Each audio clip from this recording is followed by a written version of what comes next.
Hello, hi.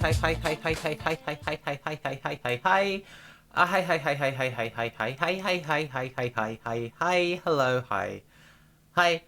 Welcome to the stream, Monica Meowie, who says meow, or meow, for those in the know. Haley Snaily, Snello to all. Basin is back. Says Starmer jump scare. You know what? I should have the chat on screen. That's what I should have. Welcome to the stream, Ninny161, Vulpix989. That's fun symmetry. Wallada, welcome to the stream. Cherry Pitspit, hello again from the Netherlands. I'm so sorry. Vordrella, welcome to the stream. Lovely to have you here. Joe is here. Just Some Punk says hi. Hey Joe, and hey Million Features, welcome to the stream. And hello to Princess Beck Knight, who says hi Sophie. It's liberal slop time. Woo! Hooray! Everyone loves the slop. We're gonna do some Kurzgesagt today. I'm just gonna get right to what's happening. We're just gonna have to deal. I'm giving everyone maximum cope time here, because we are all gonna be on a massive cope, having to be subjected to and having to get through the absolute ordeal of oh my goodness. Sorry, I've gone to the wrong website over on this other screen. It's not going to be cope because they're right about anything. It's just Audrella says, I've seen the new thumbnail. Yes. Yes. Kurzgesagt is I think there's an interesting space they're in here where like science communication, they've already like liberalized it. Whatever, we'll get to it. Hello everyone and welcome to the stream. How has everyone's week been? Tell me what you've been up to. I'm buying myself some time because I really need to get these links working the way that they're supposed to, and I've absolutely neglected to do so before the stream, because I've been a zoom arounder today. I've been zooming all around, all over everywhere.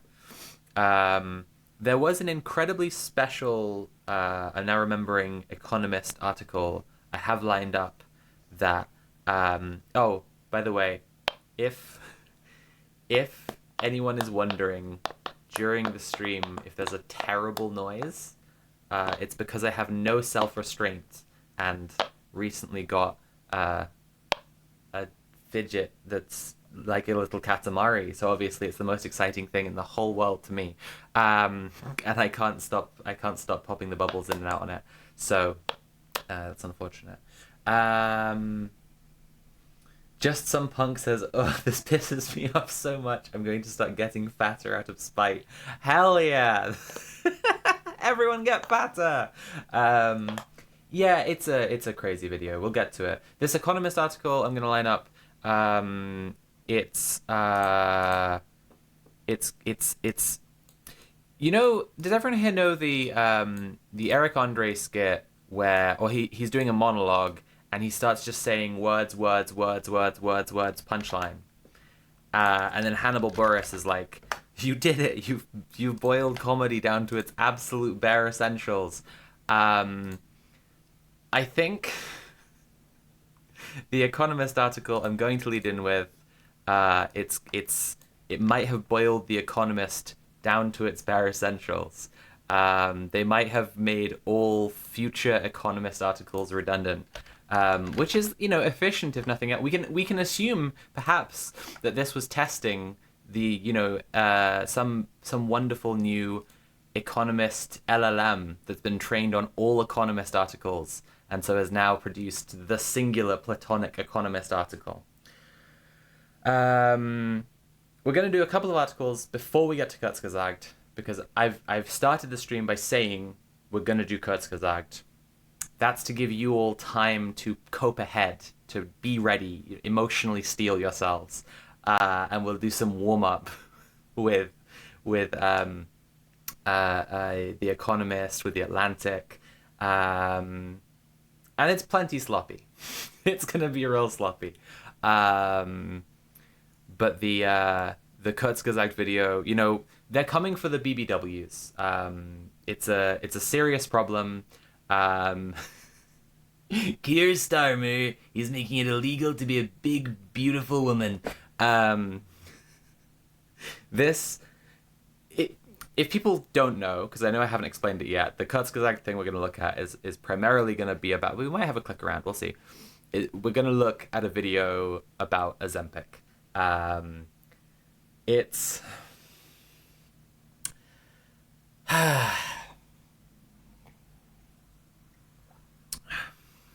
But to have maximum prep time for that, for everyone to get really, really slop resistant before we dive in the deep end, we're going to do a few other things first.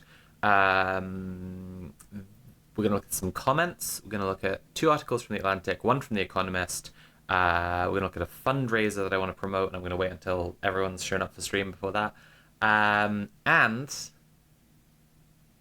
that's probably everything. I think I got through the housekeeping for the stream in record time.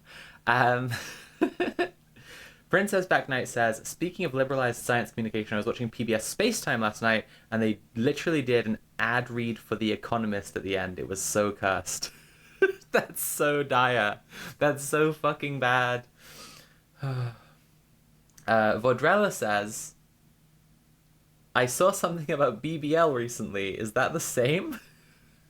The same as BBW? No. Well, it can be. It can be parts of it. Okay. Walada says, it might be me, but I think the ha-ha is a necessary part of the joke. That's from the words punchline. No? Is it? I don't know. Jenny Azoth is now also here. Hello, Jenny. Welcome to the stream. I feel like I'm stumbling over my words so bad. Gerodimus Prime says, what's a BBL?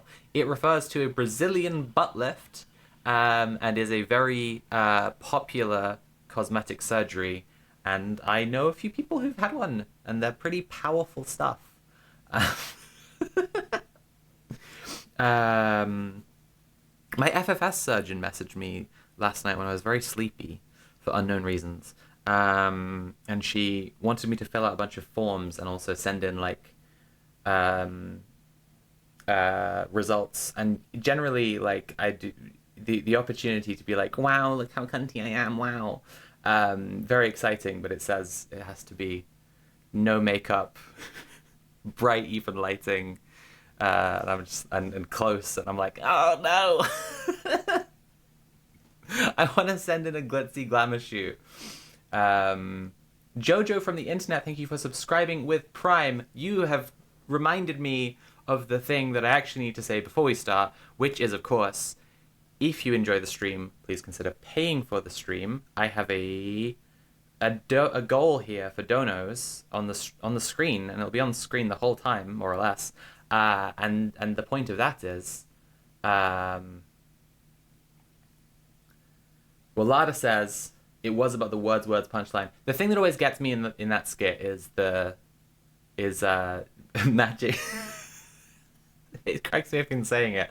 Magic, atheism.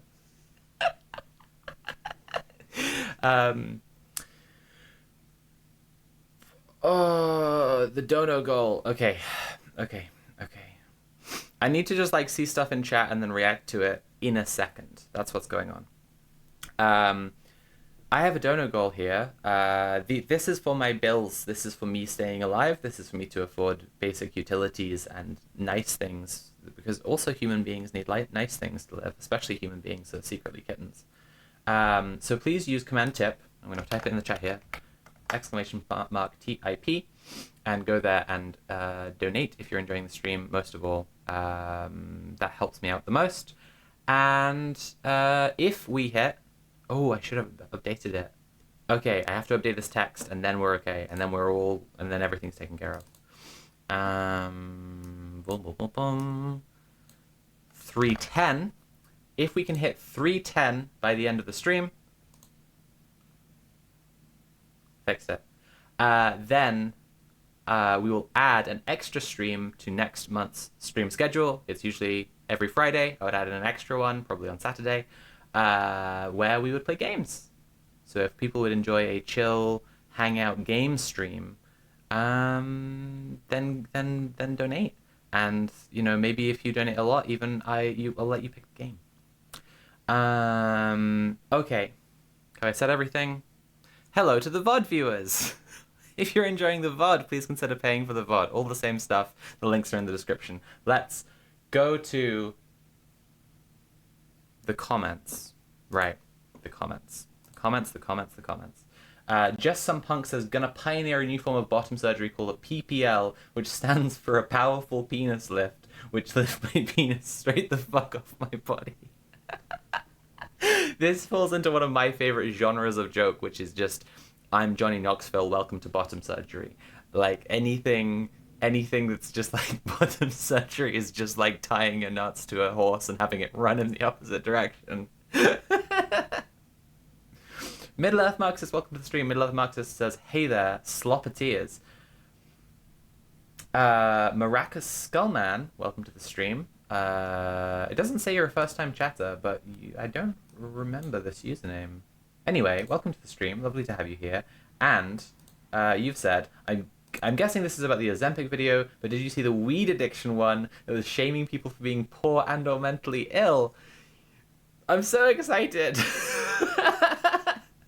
Fellow hate watchers of Kurzgesagt, gather and lend me your power. Yes, I actually was already intending to take a little dip into that one for the chatters, because chat, I don't know if you remember this, but like one of Kurzgesagt's like big videos that helped with them getting popular in the first place was one where they were basically like, there's a study where they gave heroin to a rat and had it be surrounded by like more rats and food and warmth and shelter and safety, and it could kind of take or leave the heroin. It didn't really mind. And then they give heroin to a rat that's like having a terrible time and it got addicted to heroin, and and we will see where their drug policy is at now.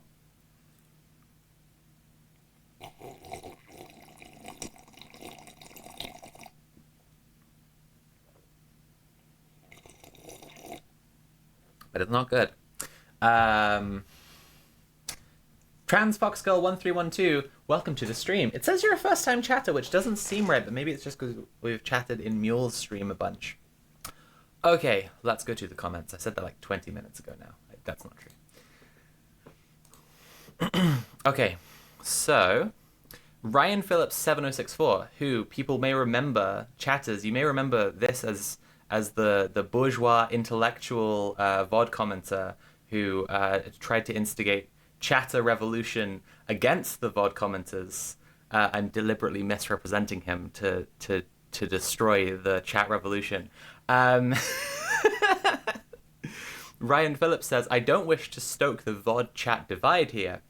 Remember chat, together we are strong. I don't know what any of that means. But I think Hummus Guzzler's take on the Epstein apologia is just the baseline take on any liberal slop. The slop is lazy, soothing propaganda targeted at those who crave it. That's why it's slop. This is a really good take. Firstly, because it is antagonistic towards the chat, and because it's so antagonistic, that makes it good. And clearly, this is trying to deepen the VOD chatter divide. No. This is a good take because if people don't remember, Hummus Guzzler's take was that the article we were reading about Epstein, the absolutely disgusting one from last time in the Atlantic, that was basically just like, it's not that big a deal to be in the Epstein files, who even cares?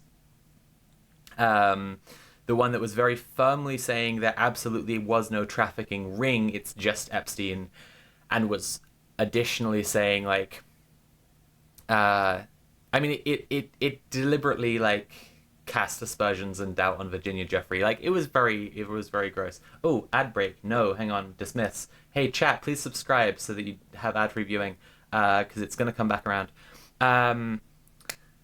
Hummus Guzzler's take was that all of this is to get people who are in a a crisis of faith for liberalism and pull them back in.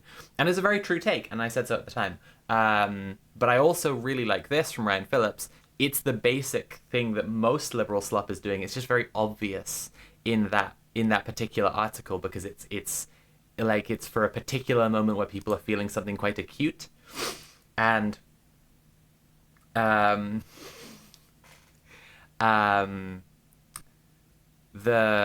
the purpose of this slop is, I've been saying this for a while, anesthetizing.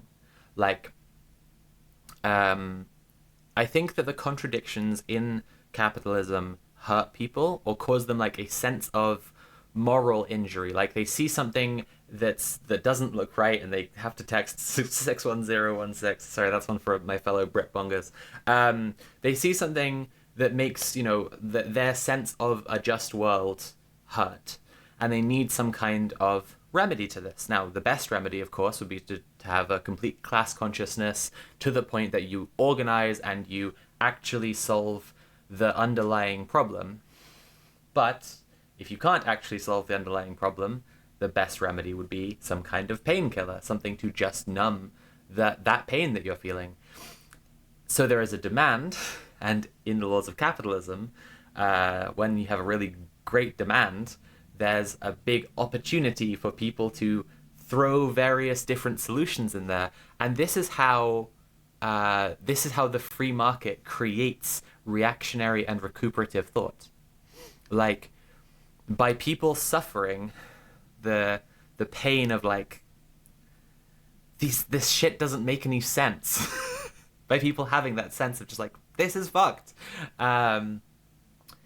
The opportunity arises for people to sell them a pain-killing and numbing answer. Maracas Skullman says, I'm disgusted by our elite class and partisan hacks don't give a fuck about children. Yeah. It's really fucked. The amount of, like that, I mean, that too is also like pain-killing, right? Because like, part of the pain of what's going on here is that we all have a sense that the rich and powerful are doing this. TransFoxGull1312 says BRB ads. Are there ads now? I said to dismiss the ads. I didn't say pause the ads. I just said to dismiss the notification. That's so silly of me. Oh no.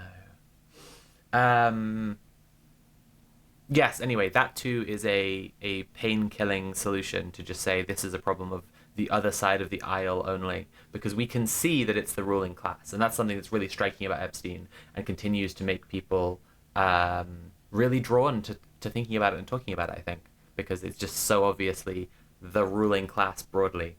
Maracas Skullman says, reading these files makes me a lot more sympathetic to brutality of the French, Russian, and Chinese revolutions. If their elites were anywhere near as bad as ours, they deserved every bit of it. I don't think that yearning for revolutionary violence is very good for the revolution. I think that like being prepared that violence is a part of fighting for a better world is a very pragmatic position for revolutionaries to have. And we even interviewed someone last week on Red Planet who's doing armed community resistance training. But I think that there is something clearly fundamentally reactionary in people's like desire to punish. And I think that imagining the revolution as like a moment where we all get to like hang or guillotine the bad people, I don't think that's good for us. I don't think that it helps us actually get towards our goals properly. Anyway, so that was Ryan Phillips's comment. And the other comment I wanted to draw attention to was from the anarchist Cook, who said, I think Occam's razor would tell us Steve Bannon just likes saying slurs. So this was, I think I might have just like left this unsaid, but I did think this when we were when we were watching the Ezra Klein show and talking about Or there was his guest said, isn't it shocking that Steve Bannon called these people crackers or honkies or whatever? And like, no, it's not. It's not, right? Like, yeah, as the anarchist cook here says, Steve Bannon just likes saying slurs. That makes sense. Princess Beck Knight says, and at the same time, the cultural focus on trafficking rings and paedophiles is a form of painkilling for the observation that most child abuse is committed by parents and trustworthy authority figures exercising a very normalized form of power over their kids. Yes, I think so. I think definitely, like, and that's part of the, like, the spectacle of a desire for punishment for the bad people that's coming out of this stuff. That's a little bit like, it's unfortunate because it doesn't grapple properly with the system that is causing the majority of this kind of violence. Because again, yeah, it would be painful to confront like that patriarchy, and especially capitalist patriarchy, turns people into something absolutely monstrous within their own families and against their own family members and loved ones. Yeah, that shit sucks for people to reckon with. They'd much rather be like, this is all a problem of organized trafficking rings. That was all the comments that I wanted to look at. So I think we can begin the slop articles and then on to the main feature. Okay, I'll just say again now, if you're enjoying the stream, please consider paying for the stream. You can subscribe or cheer or donate directly using command TIP. It's !TIP. There are 50 people watching right now. I am aiming to make, my high-end goal for every stream is £150. So if every single person watching right now donated just £3, we would hit that immediately, which would be really cool. I don't have a lot of money, and I am working right now. This is me doing a job, and I like getting paid for it. So please do consider even a small donation like £3 could add up to hitting the goal. Let's begin with this Economist article. As I said a minute ago, I feel like this Economist article, like... I've described it in Eric Andre terms. It's words, punchline. If I was describing it in different terms, I might reach for the Sherlock Holmes introduction when he talks about Irene Adler being the woman to Sherlock Holmes. I don't know if I'd go quite this far, but there's an argument, at least, that this is the Economist article.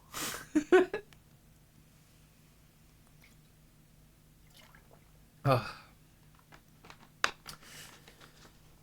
Just Some Punk. Let's chat with chat for a second, because this is interesting before going into the article. 1 second, everyone. Just Some Punk says, I think something I've brought up to friends pretty recently is that your focus on changing the world can't be centered around revenge. I think no. Like, revenge especially, like, there's a psychological and social, it's like a social energy, like, there's a psychological reason for this. I talked a bunch of times on stream before about ressentiment. Mark Fisher discusses this in Post-Capitalist Desire when he's talking about like how people develop class consciousness, because I think a lot of that course and the writing around it is trying to just like lay out a bit of a roadmap broadly to people formulating something revolutionary.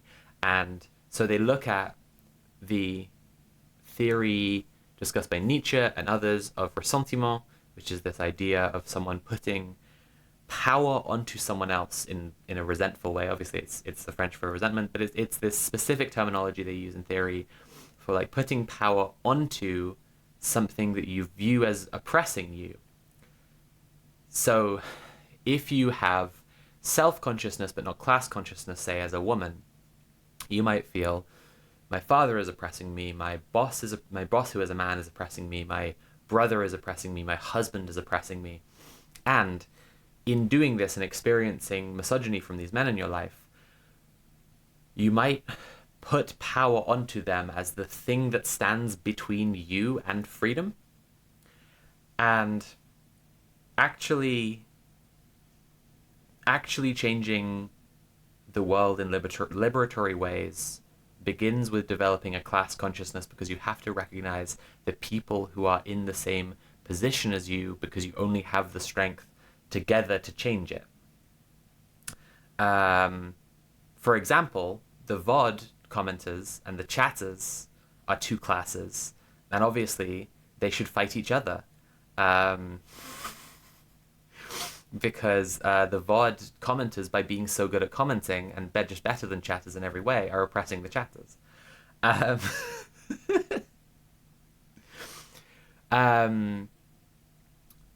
So if someone is focused on an idea of revenge, they are viewing someone as being between them and liberation in a way that, like,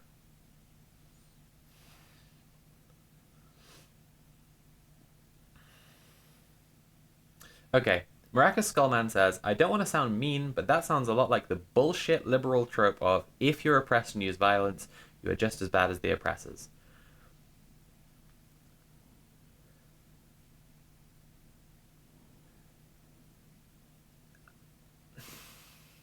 Respectfully, I already said people need to be... serious-minded revolutionaries need to reckon with the fact that they may have to use violence to achieve their goals. So I'd appreciate the good faith that I've already literally said this. I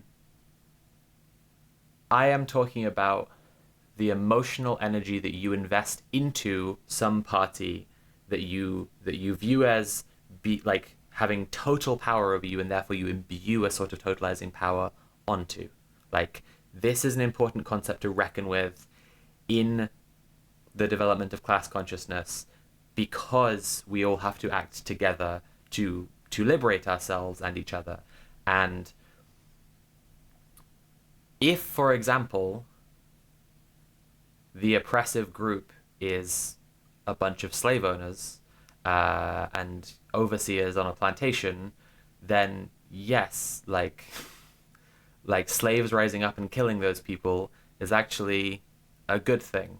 Like, if they will use violence, which slave owners and overseers do, if we're thinking about most contexts, but the one that is coming to mind is the American chattel slave trade, because I'm thinking of Kwame Ture's example of, if you were a slave and I was your master, and the way to get free was to pick up a rock and hit me in the head, would you do it? But he says to a liberal espousing this exact view you're evoking, but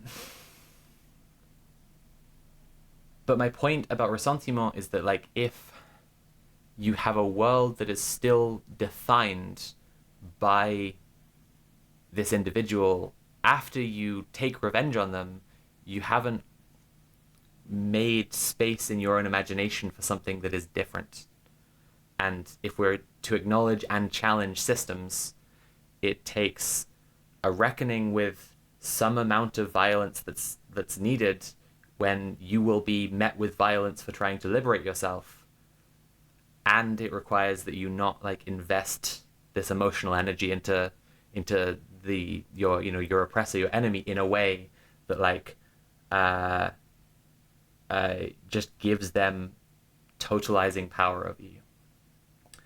Jojo from the internet says, no, for reals, a lot of people start using communist revolutionary language just because they want an excuse to commit justified violence. They're interested in the violence aspect more than the dismantling of oppressive structures. Yeah, I'm sorry that, like, Maracas Skullman, I'm sorry that this has been a little centered around you. I don't actually want to, like, for people to be ganging up on you here, or for you to feel that way, rather. And I just want to like, it just is at core reactionary to crave violence, like to make your ultimate end punishment. And yeah, I can't say it a different way. Um, it's fine. I don't feel ganged up on. Okay, I'm glad. Um, but I've seen people, time and again, who who are have let their belief in a better world be consumed by their bitterness at how shit the world is and things that have happened, um, and just crave the violence. And it just isn't a an impulse that we can build a better world off of. Um, okay, I feel like there's some other stuff in the chat. I'm not staying very well on top of it tonight. The VOD watcher chatter divide is permeable in a way most class barriers aren't. I don't know. I think maybe chatters and VOD watchers have similar material interests in the end, like giving Sophie money. These are good. These are good points. Vaudrella said, "I would recommend reading What Is to Be Done. Lenin writes about this a bunch, both the need to avoid violence in most cases and needing it in others, mostly as defense of you and your class." I think that's spot on. Lenin. I was chatting to someone about Lenin earlier because I was talking about Lenin, and then she was like, "Are you a Leninist?" And I was like, "This is the problem: is that like talking positively about Lenin at all gets people asking, 'Are you a Leninist?'" But the guy has a very complete writing on how he viewed his participation in the revolution, and uh, and so it inevitably just is a really useful set of writing to study if you're interested in revolution.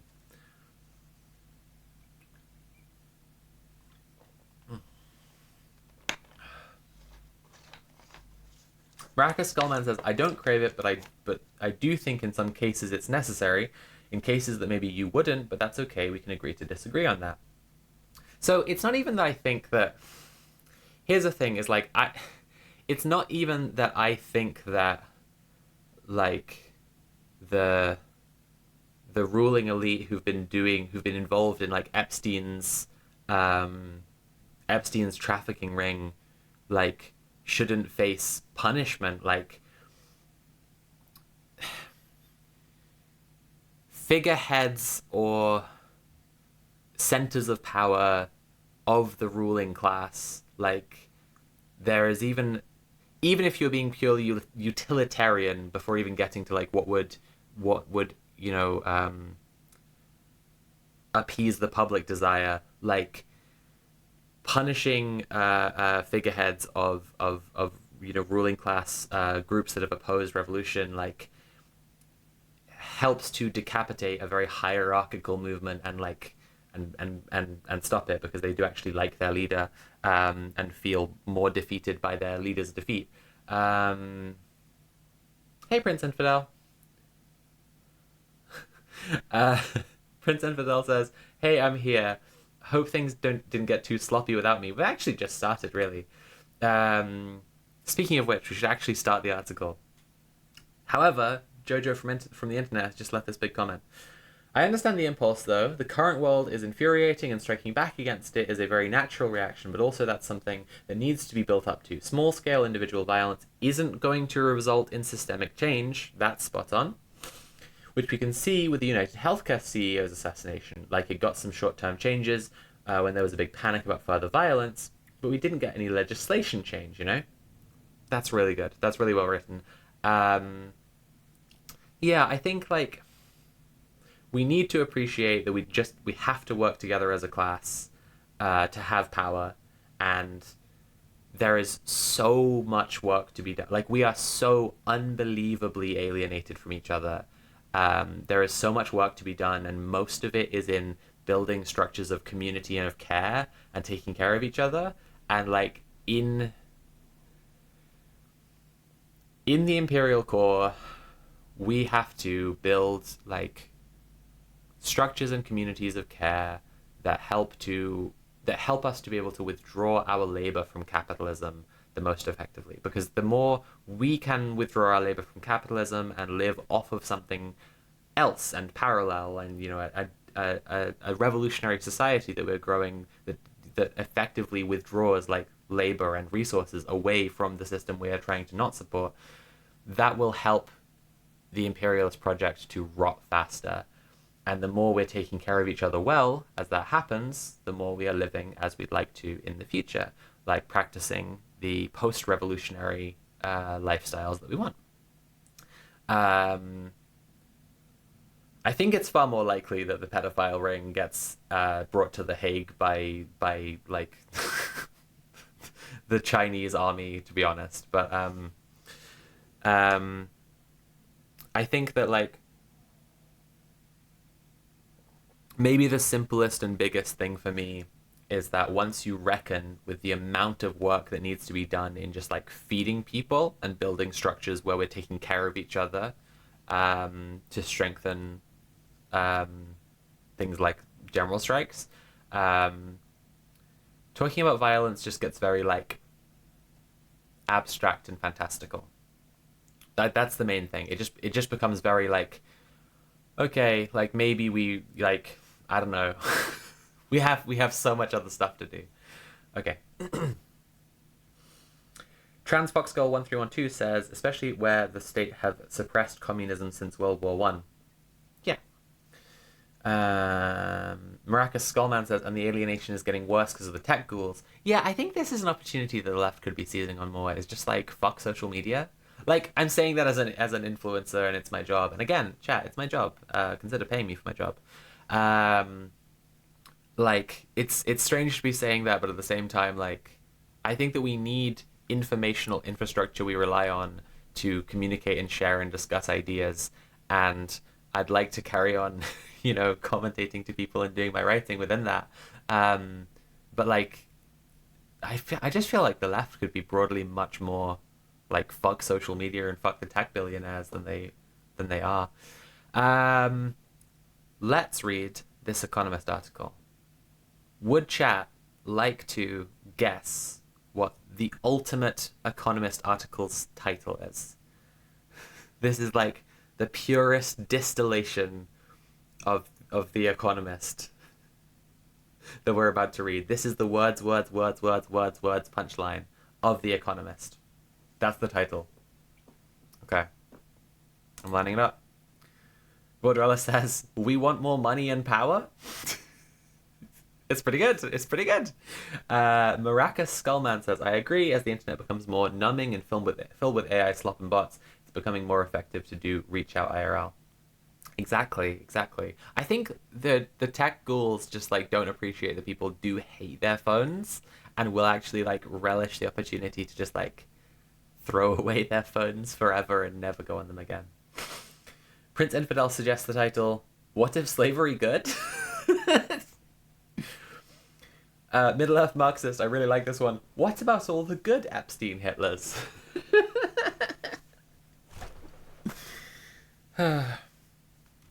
Orcspecker says, we need to embrace exploration of unexpected spaces online. Yes, this is like, I think Blue Sky is shit for a bunch of reasons, and I think a lot of the like core culture on there and most popular people on there kind of suck. But I think that like the bigger problem is it being a Twitter like runoff, basically. Miss Redwood 2306 says, hi, new here. Hello and welcome to the stream. Nadia Yvette, welcome to the stream. Lovely to have you here. Okay. All right. Here's The Economist with building anticipation. I'm delaying as much as possible.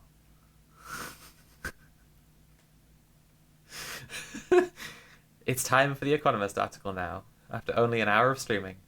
And after only 10 years of streaming, it's time for The Economist with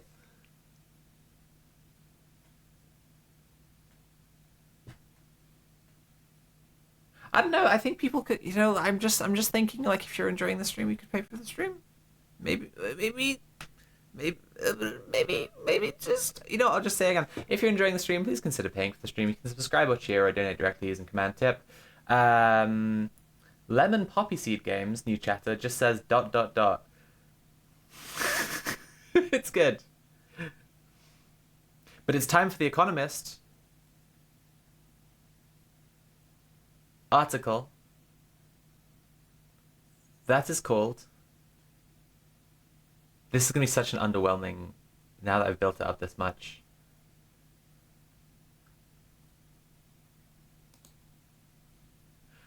Don't go after the rich to fix broken budgets. It will not work and is wrong in principle.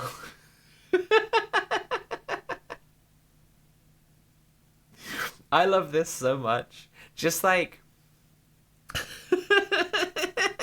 It's the best. It's the best possible economist take.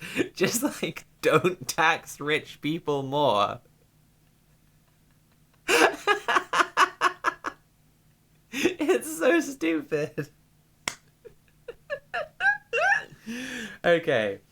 I don't know if it'll even be worth asking what is this article trying to do when we read this one, because it's just so there,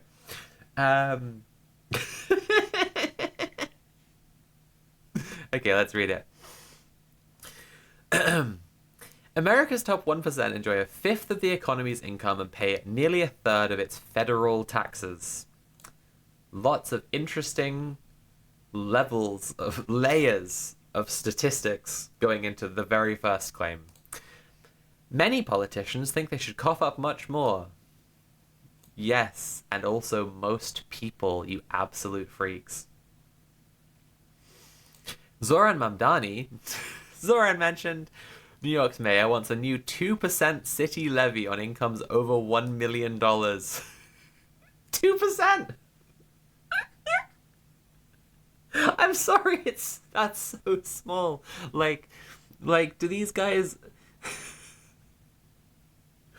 First of all, a lot of people in the world think that just like money just shouldn't exist at all, as a baseline. A fair number of people think that like you should like get to the end of capitalism when you earn a certain amount of money, and just like we just tax 100% past a certain point. You just can't earn more than that. A maximum wage. But a much larger number of people fully support, like, including some people who literally are billionaires. There are a bunch of billionaires touring around now who are just like, tax us more. Oh. Chairman Mamdani over here. Yeah, exactly. Willada says, what was it a few decades ago again? 90%? Like, these people are writing from the context of some of the like most relaxed, lenient taxes on the rich that we've had in at least a very long time. But like, that depends on you kind of measuring across, like, I guess like the aristocracy weren't really, they were taxed by the king, but wacky. Virginia, Rhode Island, and Washington state are weighing up similar measures. Californians are likely this year to vote on a one-time 5% levy on billionaires' wealth. So 5% of $1 billion is $50 million, right? Deinonychus Turbo Laser, welcome to the stream. Oh my goodness, Just Some Punk tipped £10 and said, won't someone think of the poor billionaires? Won't someone think of the poor streamer? Thank you so much for that. That's £10. We are now £10 on our way to the stream goal today. Again, there's 50 people watching, so if we got small little tiny donos from everyone, except for Just Some Punk, who's now just helped us out a bunch. We could hit the goal right away. We're trying to get to 310 today, and if we do, we'll unlock a game stream next month.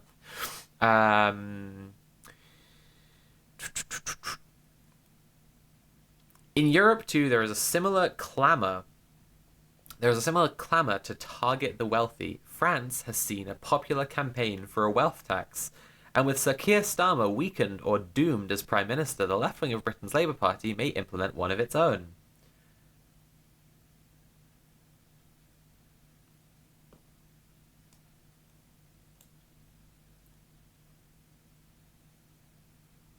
Chat, I'm confused.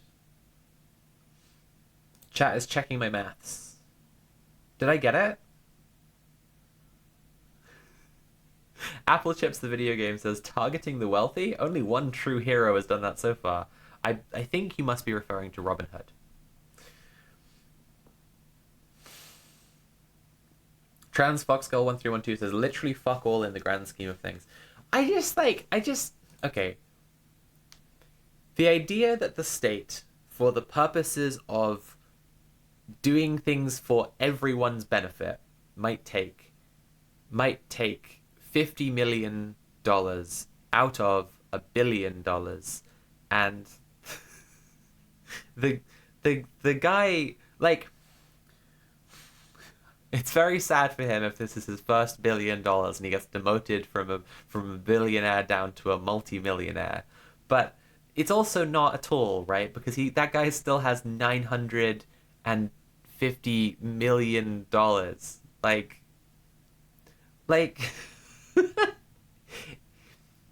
that's an obscene amount of money, and is so much more than the money that's being taken by the state and then split among everyone. I just this whole thing is just, like, on the face of it, completely fucking absurd. Like, the Economist is starting, and this I think shows through that comment from the Chapeau guy about economics being applied moral philosophy.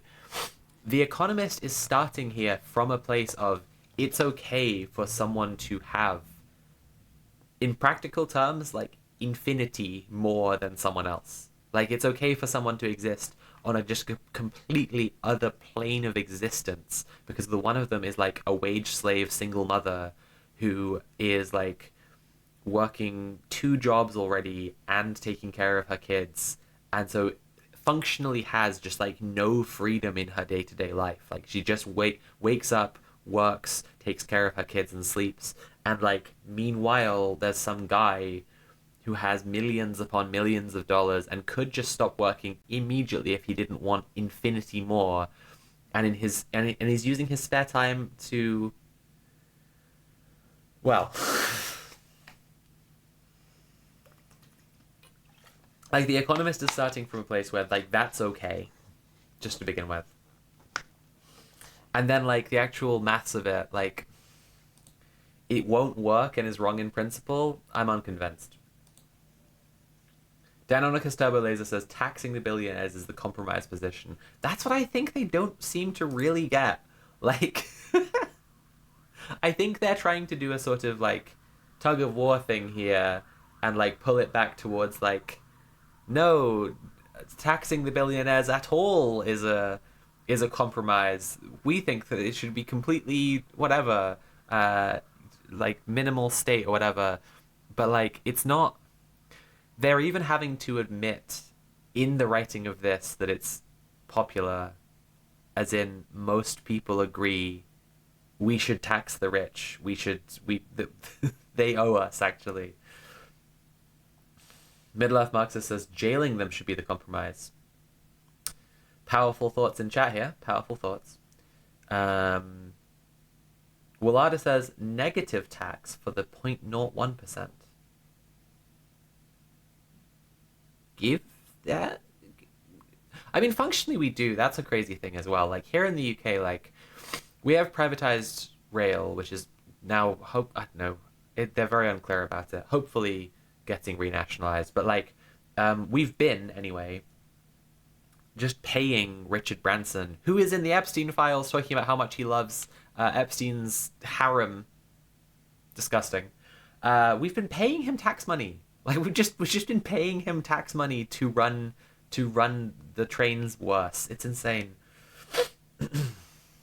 Okay. Oh, pardon me. Okay. Keir Starmer weakened. Right. The Robin Hood state, which takes from the rich to give to the poor, has obvious appeal. Right. How else should it work? Like, or just immediately, like, what? What? Um, Governments across the developed world are strapped for cash. Budgets are burdened by legacy debt, aging populations, and the need to spend more on defense. Yes, we must always spend more on defense. Everyone repeat the motto, we must always spend more on defense. If the engine stops, we all freeze and die. But few politicians will countenance raising broad-based taxes at a time when voters, scarred by the high inflation of the early 2020s, are worried about affordability. Booming stock markets, meanwhile, have reinforced the idea that inequality is too high, and it always sounds good to say someone else will foot the bill. Dude, like, capital gains tax, and like we all know that like a ton of these guys' wealth is always in stocks. Capital gains tax is like 20% of the high band. Like for everything over like $500,000 or whatever I was reading earlier, it's just 20% flat rate, and it's just like there are guys who are making millions upon or billions. Like, all right.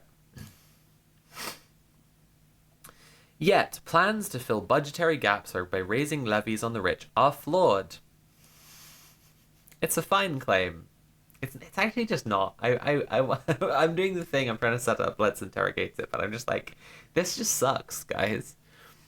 Taxes are one way governments can redistribute income from the rich to the poor. I suppose that's a fair truth. That's a true statement. Taxes are one way governments can redistribute income from the rich to the poor. But that is not their only function. They must also raise revenue without distorting the economy. Why? Why? Like, in total seriousness, like, most people I know and myself, like, struggle with paying bills and, like, eating well, doing things that we want to do because we don't have enough money, taking effectively nothing from the perspective of someone like this like 2% or 5% levies they're discussing at the start here that they think are so terrible. Like, oh, this is so evil. Vaudrella says the invisible hand of the market can't do it themselves. Right, like, if it's so important we don't distort the economy, like, is the economy just? Like, we're... The Economist... The final stage of economists presenting economics as, like, a hard science and not applied moral philosophy is it looping back around to being a religion. Like, we're taking as axiomatic taxes must not distort the economy. Like, I understand that in the global free market, there's this strong idea of like rich people will go somewhere else. They'll take their money out of your economy and go to a different place. But realistically, like, I mean, firstly, like, American global trade is collapsing. But realistically, like, if they were going to do that, they were never going to share that money with the country anyway. And so, like, the amount of money that you can't have from the rich is unknowable. And the money that, like, could be taxed from the rich and they'd be actually kind of fine with that because they'd live in a country that's better. That you can find out by fucking around. Vaudrella says, people say this about France, but when you look at the statistics, more millionaires move into France each year than the amount leaving. Quelle surprise. The system today is failing on all counts. I finally agree with The Economist. Arguments that high earners do not pay their fair share are mostly empty. We've, Never mind, I take it back. We went on such a roller coaster with those two sentences alone. Chibi Gojira says, this is just lazy math hand waving. X% of Y is only A% of B, so we should do what I say. See also anyone arguing for a flat income tax.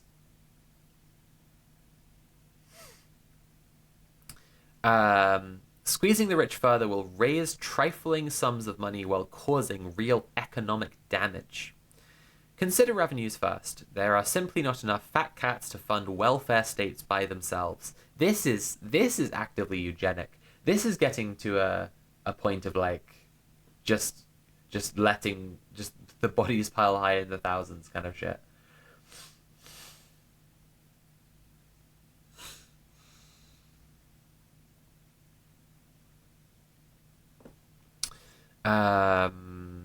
So I got sidetracked because there's a quite interesting discussion going on in the chat, but we're over here.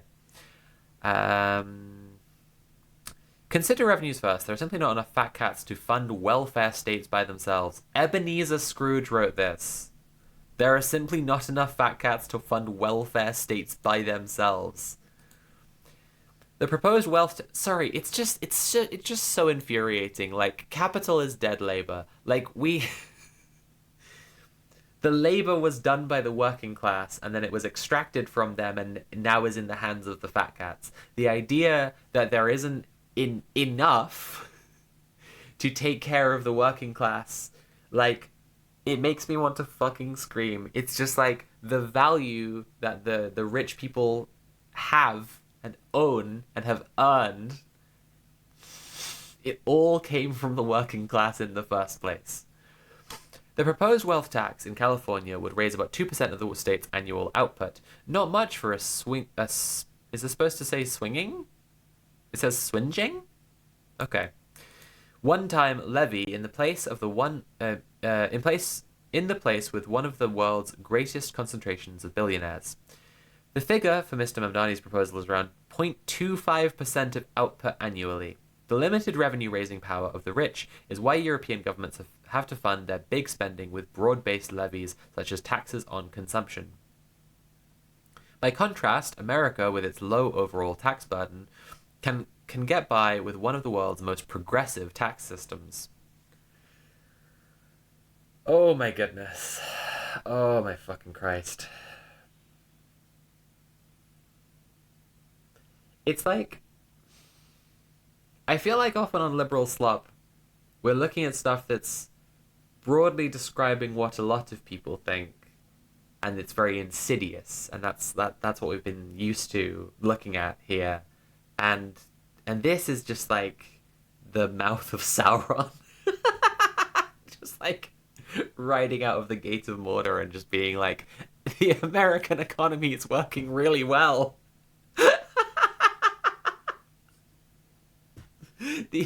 You know? Loopholes benefiting the very wealthy should certainly be closed. No one here supports crimes. The biggest problem in the American tax system is at the very top. Okay, agreed. The resetting of the basis for capital gains tax upon death allows billionaires who hold onto assets borrowing against them to fund spending to avoid the levy entirely. The dodge is outrageous. Okay. Economist, the stuff you just said as an example of where you would support more taxing of the rich, most people do not understand. Like, that is too much. You've gotten too much economist brain. You've huffed too much economy. This is not like, this doesn't make sense to most people. You're not going to get anywhere with this. Yet ending it would yield only a tiny amount of money, probably less than 0.1% of GDP annually. The same goes for raising inheritance tax, a good tax that has never generated much money. Another problem with increasing taxes on the rich is that it damages the economy. Okay, we saw this claim a couple of times earlier, so let's get into how they think that works. True, it would take a lot to stop bankers and lawyers turning up for work. Well, you just fucked it, didn't you? That's just immediately like, well, it's probably fine then, isn't it? Yet in New York, they already face a combined federal, state, and local top tax rate of 52%. Okay. These people are earning so much that, like, even if it were taking half their income, which it's not, like, in case anyone, if this is anyone's first day, um, progressive tax and having tax bans means that there's a first amount that you just keep that money. It's not very much, but you just entirely keep that money, and then the next amount up gets taxed at the first rate, and you take that bit off it, and then you keep the rest, plus the entirely untaxed income, and then a higher band at a higher rate, and so on. That's progressive taxation. A top tax rate of 52% doesn't even mean taking half of someone's money unless they earn so much, so far into the top tax band that most of their income is like dwarfing all the rest of their income is in that band. At which point, I don't fucking care. Again, once we get to the level of talking about people just so, like, outer space fucking wealthy, like, it's just, it just loses all reason. Like, as soon as you start discussing someone who has so much more money than people on minimum wage, or below it, because there are still plenty of people below minimum wage, like, it just loses all reason completely.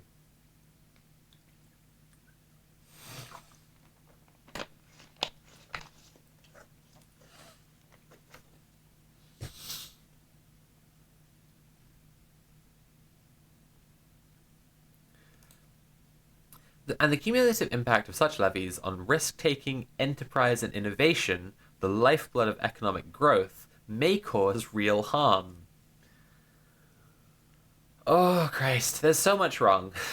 There's so much wrong. It's just like, firstly, growth is becoming a fantasy. Like, we have to have a sustainable and slow growing or non-growing economy going into the future in order to stop climate change, in order for life on Earth to survive. And secondly, if we're talking about increasing the tax rates for the highest band of tax, that doesn't affect new enterprises, brand new businesses coming, unless they are brand new business ventures by obscenely rich people, which again, they could...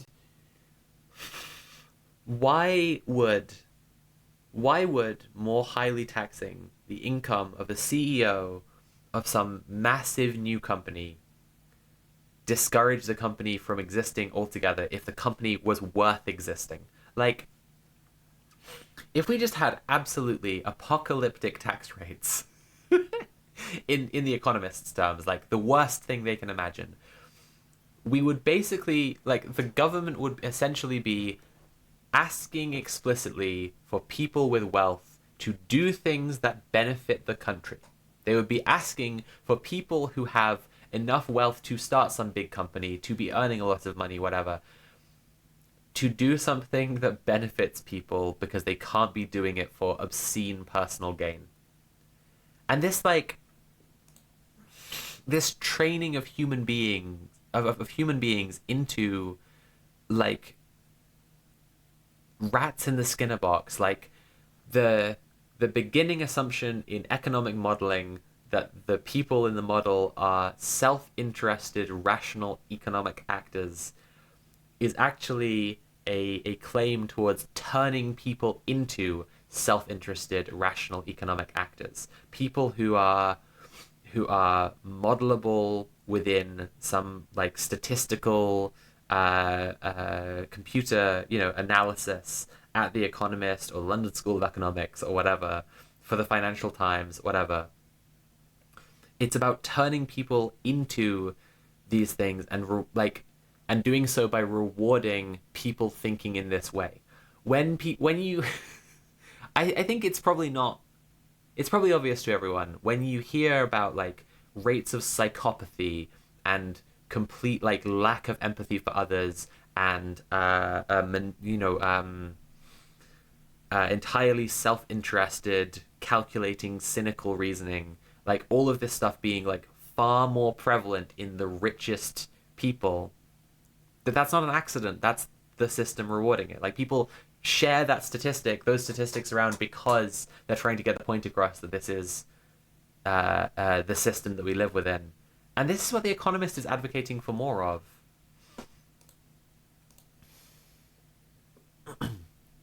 Okay, I'm going to try and get through the rest of it because we have 2 more articles to get through before the main event. Recent research finds that facing a 1 percentage point higher income tax reduces the likelihood that someone will file a patent in the following 3 years by 0.6 percentage points.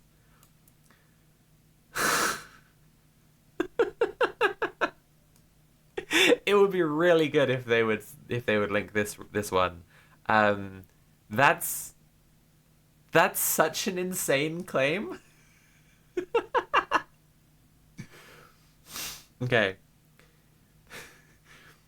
The claim is that if the taxes get raised by 1%, then the number of patents getting filed goes down.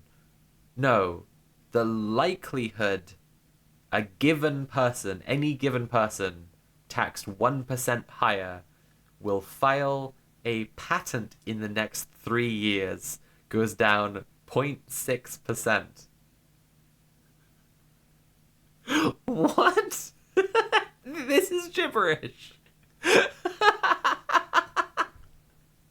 What the fuck am I reading?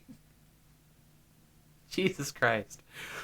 This loss of entrepreneurial effort hurts society more than it hurts innovators, who by one estimate capture just 2% of the value they generate. By one estimate is so demonic. Holy shit. Holy fucking Christ. What about the people who would die? What about the people whose deaths are preventable? Like,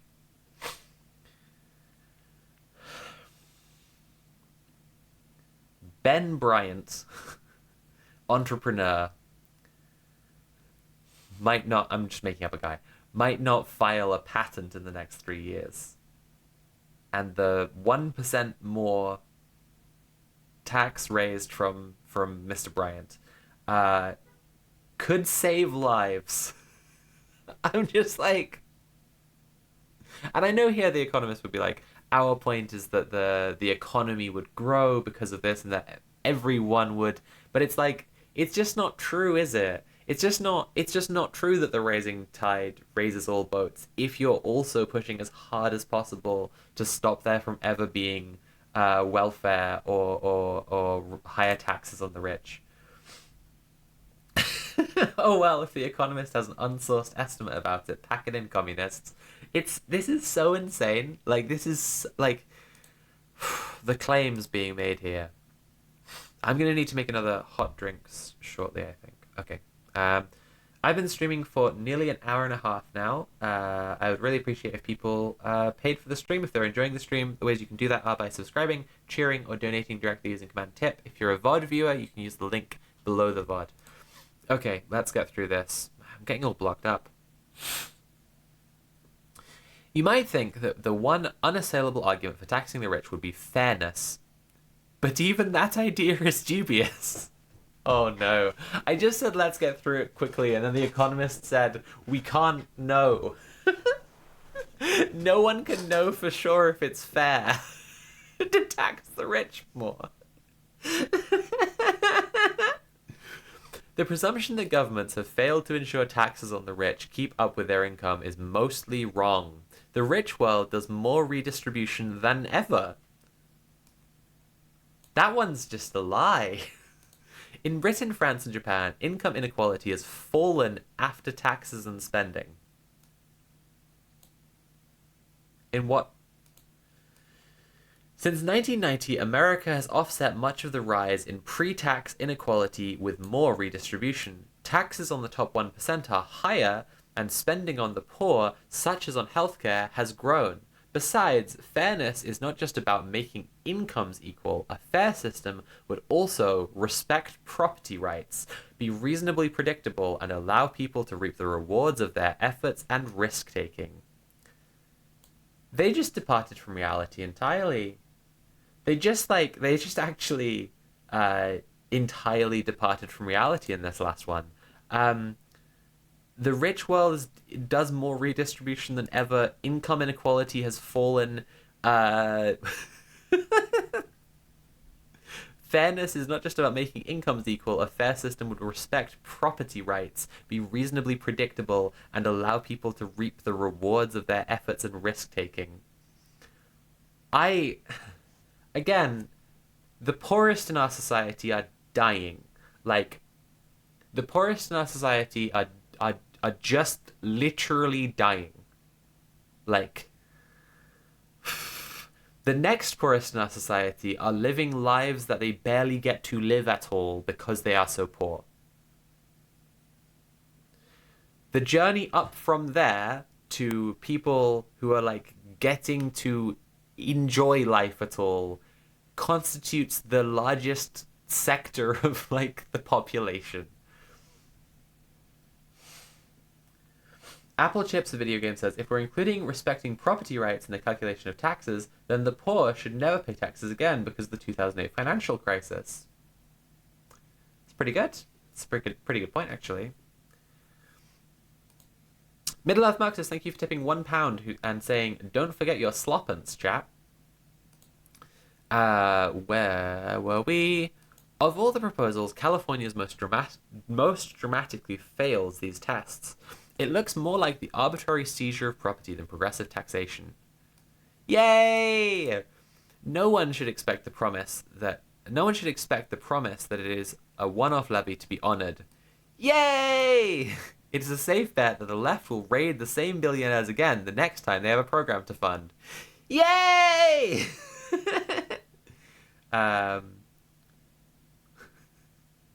Underscore, thank you for tipping £5 and saying, asking me to ever do anything again would not be fair. This article, I guess, sponsored by Claude.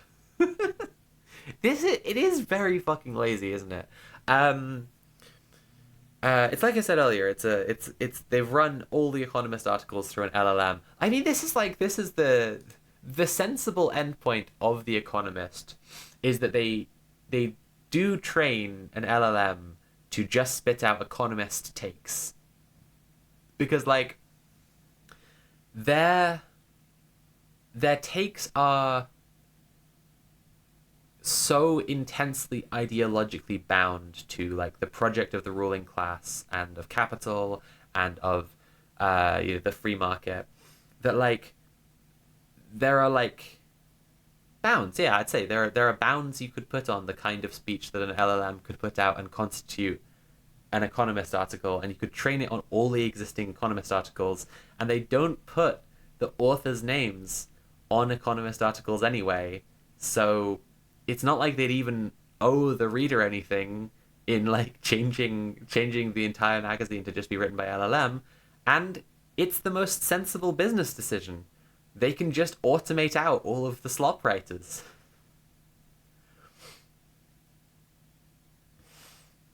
Sundry Clowncar, welcome to the stream. Sundry Clowncar says, the left will continue to rob from the rich as long as they remain rich, and that's bad somehow. Thank you, Mr. Economist.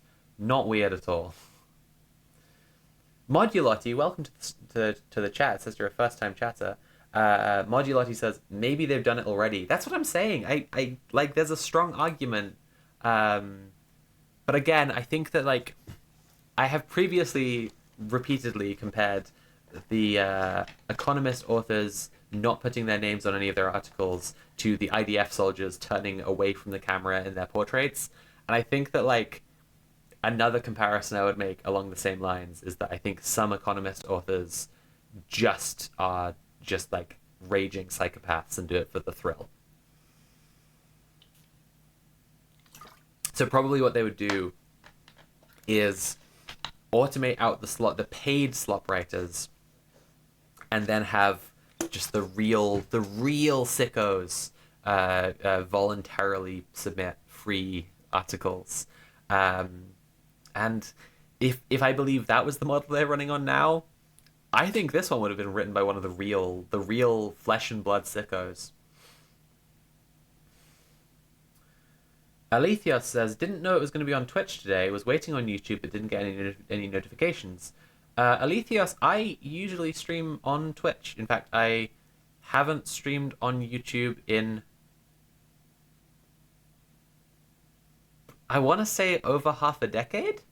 Yeah, the VODs go up on there. Hi again to the VOD viewers. So maybe you regularly watch the VODs, but this is the live stream. Modularity says, do you think there's anybody with writer for The Economist in their LinkedIn who hasn't actually written for The Economist? That would be funny as hell, actually. Alethea says, I almost only ever watch on YouTube. Well, you are watching a pre-recorded stream on YouTube. You're watching the VOD, and this is the live stream. So I'm actually live right now, reading and reacting to your messages. How exciting. Chibi Gojira says, Aletheos is a VOD plant. That's right, chat, get him. Okay, let's get back to this. Broad-based taxes do not only raise much more money. Sundry Clowncar says, recorded in front of a live studio audience even. It's true, there you are.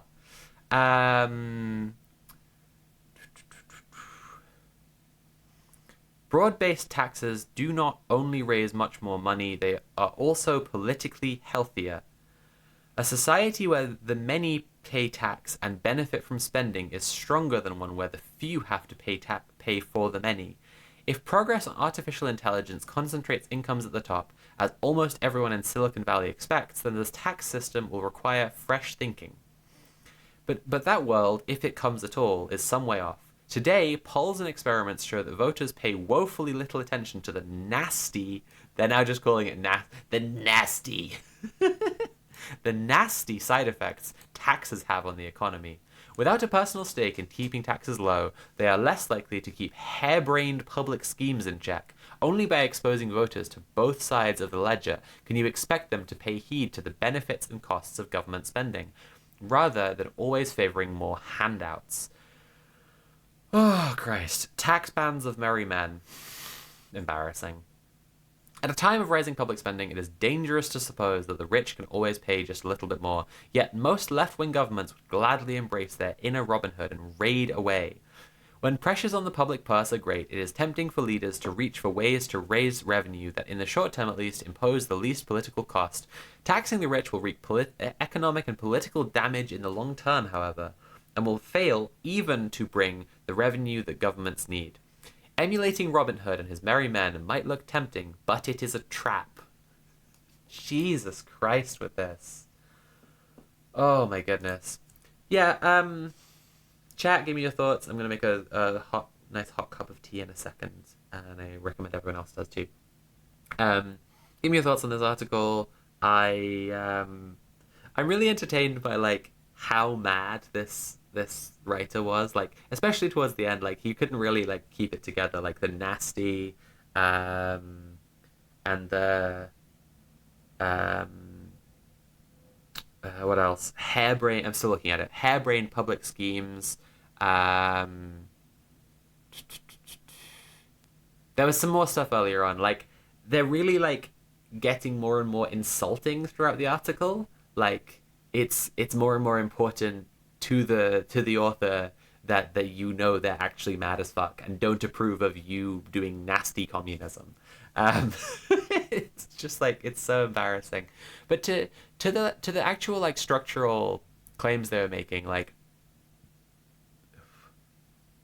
the idea that a society can't exist where there is such an extreme progressive tax that there is functionally a maximum wage, like, there's a maximum amount that, like, companies can make.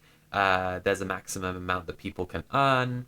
The top tax band is 100%, and you earn more than a certain amount, they just take all the rest of it. The idea that a society can't work that way, firstly, like, pretty ahistorical because like in China now, companies basically start being on like a track towards being fully state owned as soon as they pass a certain size, and China is like the most powerful economic engine in the world. Um, but also just like human beings made all this stuff up.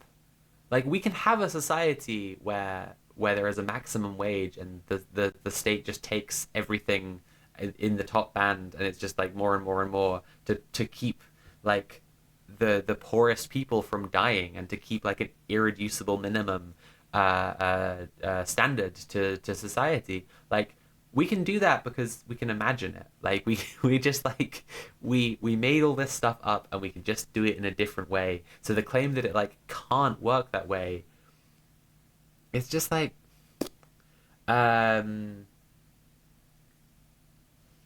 Sundry Clown Car says the recurring thing that if you ask for change at all, you are responsible for any negative effects of that change, but all not yeah, but all negative effects of the system as it exists right now are just things that happen, nobody's fault.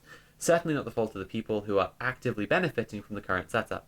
Yeah, absolutely. It's like I was watching Sarah Zedig's video, What Would a Better YouTube Look Like? Which is broadly a utopian video. You know I fuck with utopia heavy. Like, I just love whenever anyone expresses a utopian vision.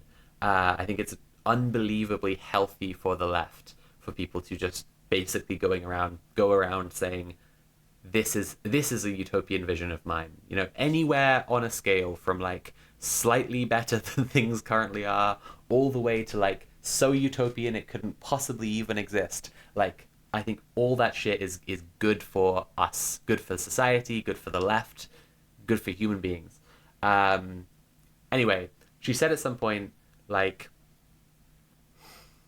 the problems of the system that we're imagining, I can see that those problems would exist, but I'd like to go deal with those problems. Like, the problems we have now are so much worse that I'd like if those were our problems instead. And I just really, really like that take. I think that's absolutely spot on. Quadrella says this article is just shouting from a soapbox. It was a very, like, intense ideological one. Middle-earth Marxist says, sure, because no corporation has ever wasted money on harebrained nonsense and paid even more to cover it up, except every single one of them. Sundry Clown Car said, but it's a trap. Why? Will the rich fight back by destroying the government? And if so, why is this presented as a neutral outcome? Princess Back Knight says, I would argue there's a rhetorical element to the increasing vitriol throughout the article. It's designed to get the target audience, The Economist, to go, yeah, as they're led along to a vitriolic conclusion. Yeah, I think that is, I do think that's what they're really going for. Like, it's when you're making arguments that are, again, like, they're applying their beliefs about morality and about fairness. They're starting out by trying to sound more like they're just doing boring hard facts, and the people who flatly disagree with those things will switch off over time. And then by the end of the article, they can just be like just nakedly fascist. Taking off the focus group normal man costume and revealing Adolf Hitler holding a copy of Ayn Rand. Middle-earth Marxist says, great man theory demands that individuals be unconstrained from becoming fascist dictators. I just, like, again, we live in a system that rewards you with more choice and agency to be able to do things that you like and feel good and have a nicer life by taking more decisions that are a self-interested, rational economic actors' decisions and less like a human being.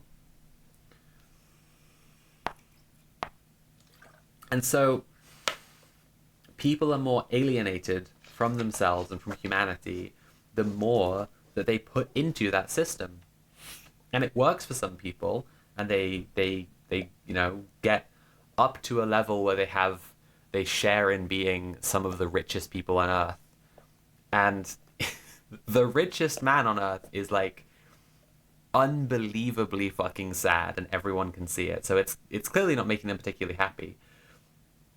And for plenty of people, it makes them hyper alienated and poor as well. They don't actually get there. Because it's a system that requires that 100 people apply for one job. Like, we have a competition-based system, which is therefore necessarily a system with losers. And we can actually have a system with no losers. Like, this is all just insane on the face of it. Okay, I'm going to probably blow my nose a ton and then make a nice hot cup of tea and put this music back on. Where has it gone? Oh, it's played off onto like tons of other videos since. Because I just left it playing because I'm really rather clever. Oh dear.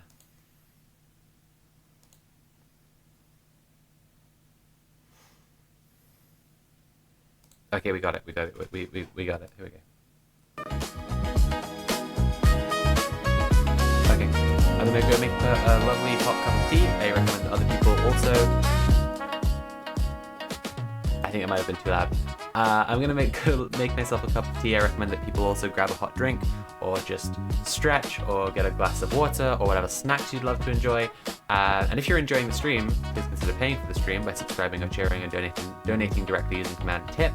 We are trying to get to 310 stream goal, a dono goal on this stream if possible. Then we'll unlock a gaming stream for next month. That means there is 130-ish left to go. So if everyone here, again, yeah, it still works out about £3. I'm just gonna stick to saying that if everyone right now did command tip and gave me £3, then we would hit that goal very, very fast. Okay, I'm gonna see you all in a couple of minutes. Well, actually, I'll just be over there. I'll not do the intermission screen. I'll just make a cup of tea. Now is the tea break.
Rat Frick has tipped £6 and says, from me and Alicios.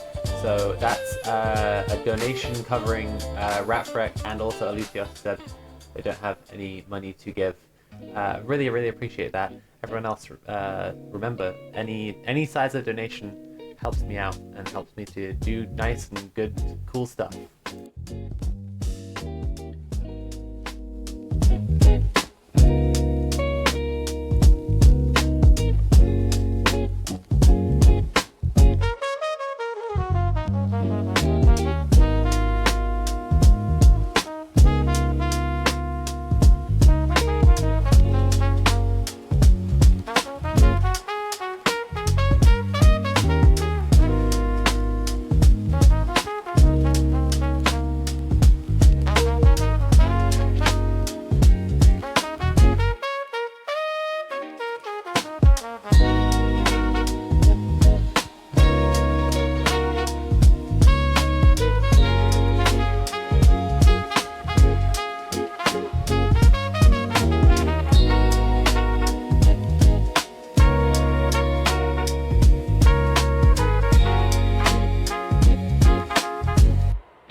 Welcome back, everyone. I've got my nice hot cup of tea now. I hope everyone else does too.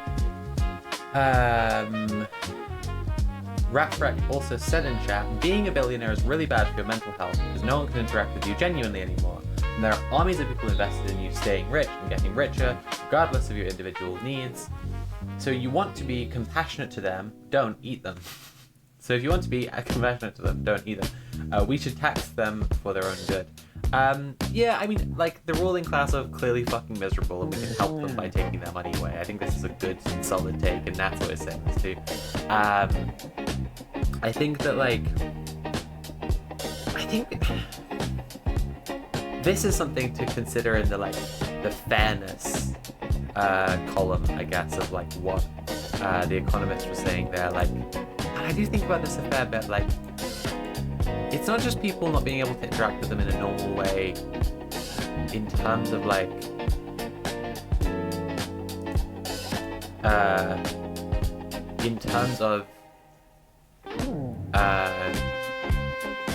sorry, I got distracted by chat again.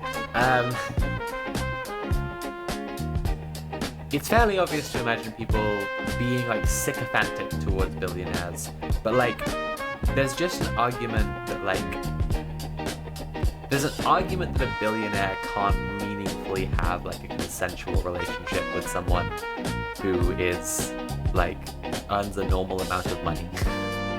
Unless they're, like, entirely willing to share absolutely all the money with them from the first moment that they're, like, introduced. Like, music's still going. Sorry about that. I think I'll repeat myself a little bit.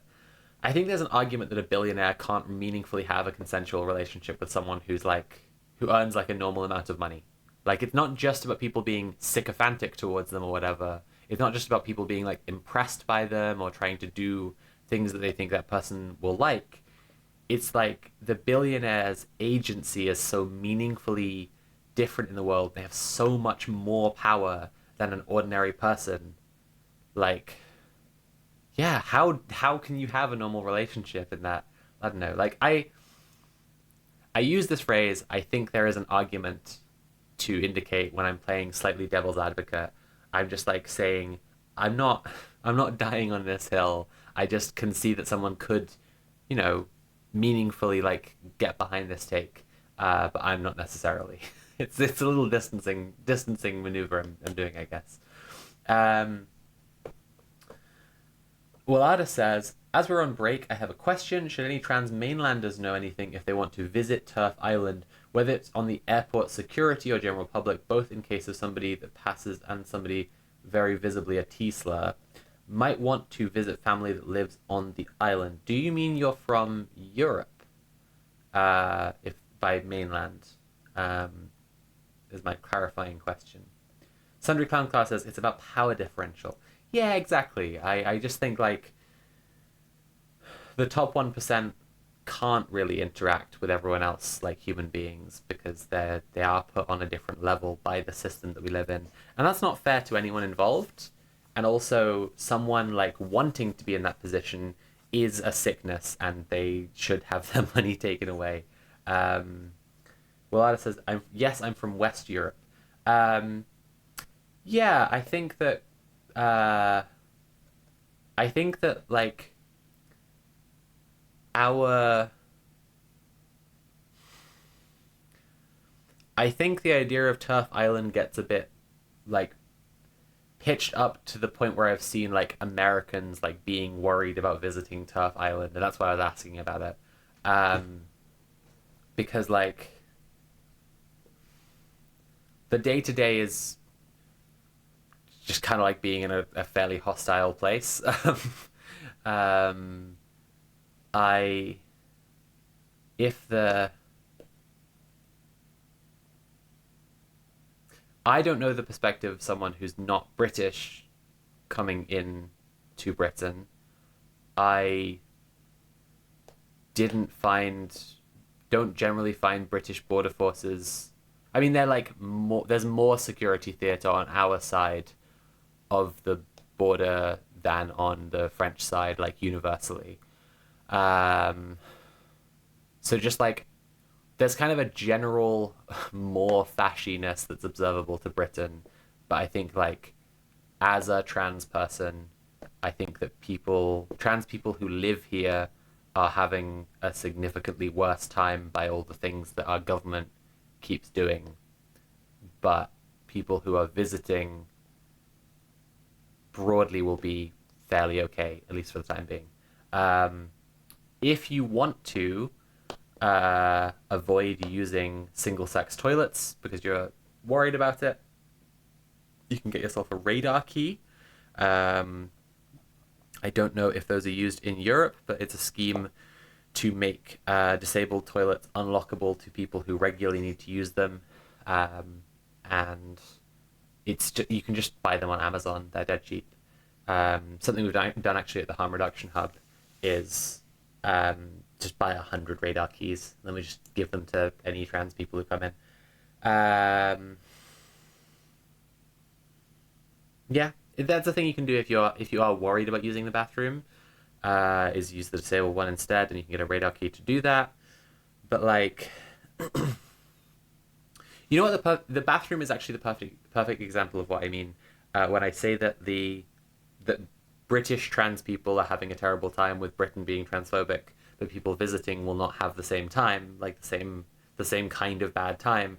The Supreme Court or High Court interpretation that just came out of the Good Law Project trying to challenge the EHRC guidance, the court ruled like dismissed the challenge but clarified their position, and the clarification said that public services and public bathrooms should be trans inclusive, and that workplaces should be transphobic, like, which is a complete like legal nonsense. That's ridiculous, and it's very obvious how that just makes employability like plummet for trans people, especially trans women, as a bunch of the time this like bathroom debate just like sails right past for trans men. Not always, but like it's especially pronounced about, you know, women's spaces.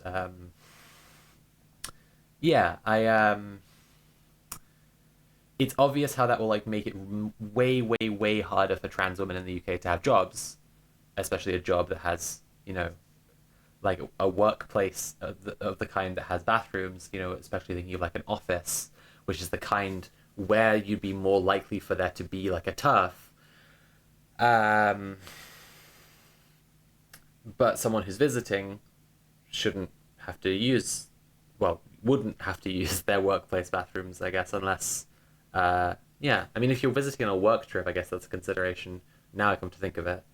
But in a touristy way was what I was meaning before. Okay. We've done one article. We're going to do two more from the Atlantic, and then we're going to get onto the main thing tonight, which is, of course, in a slop shell. In a nut slop. Oh no, that's terrible. Kurzgesagt. Okay. But first, we are going to read Helen Lewis. Yay!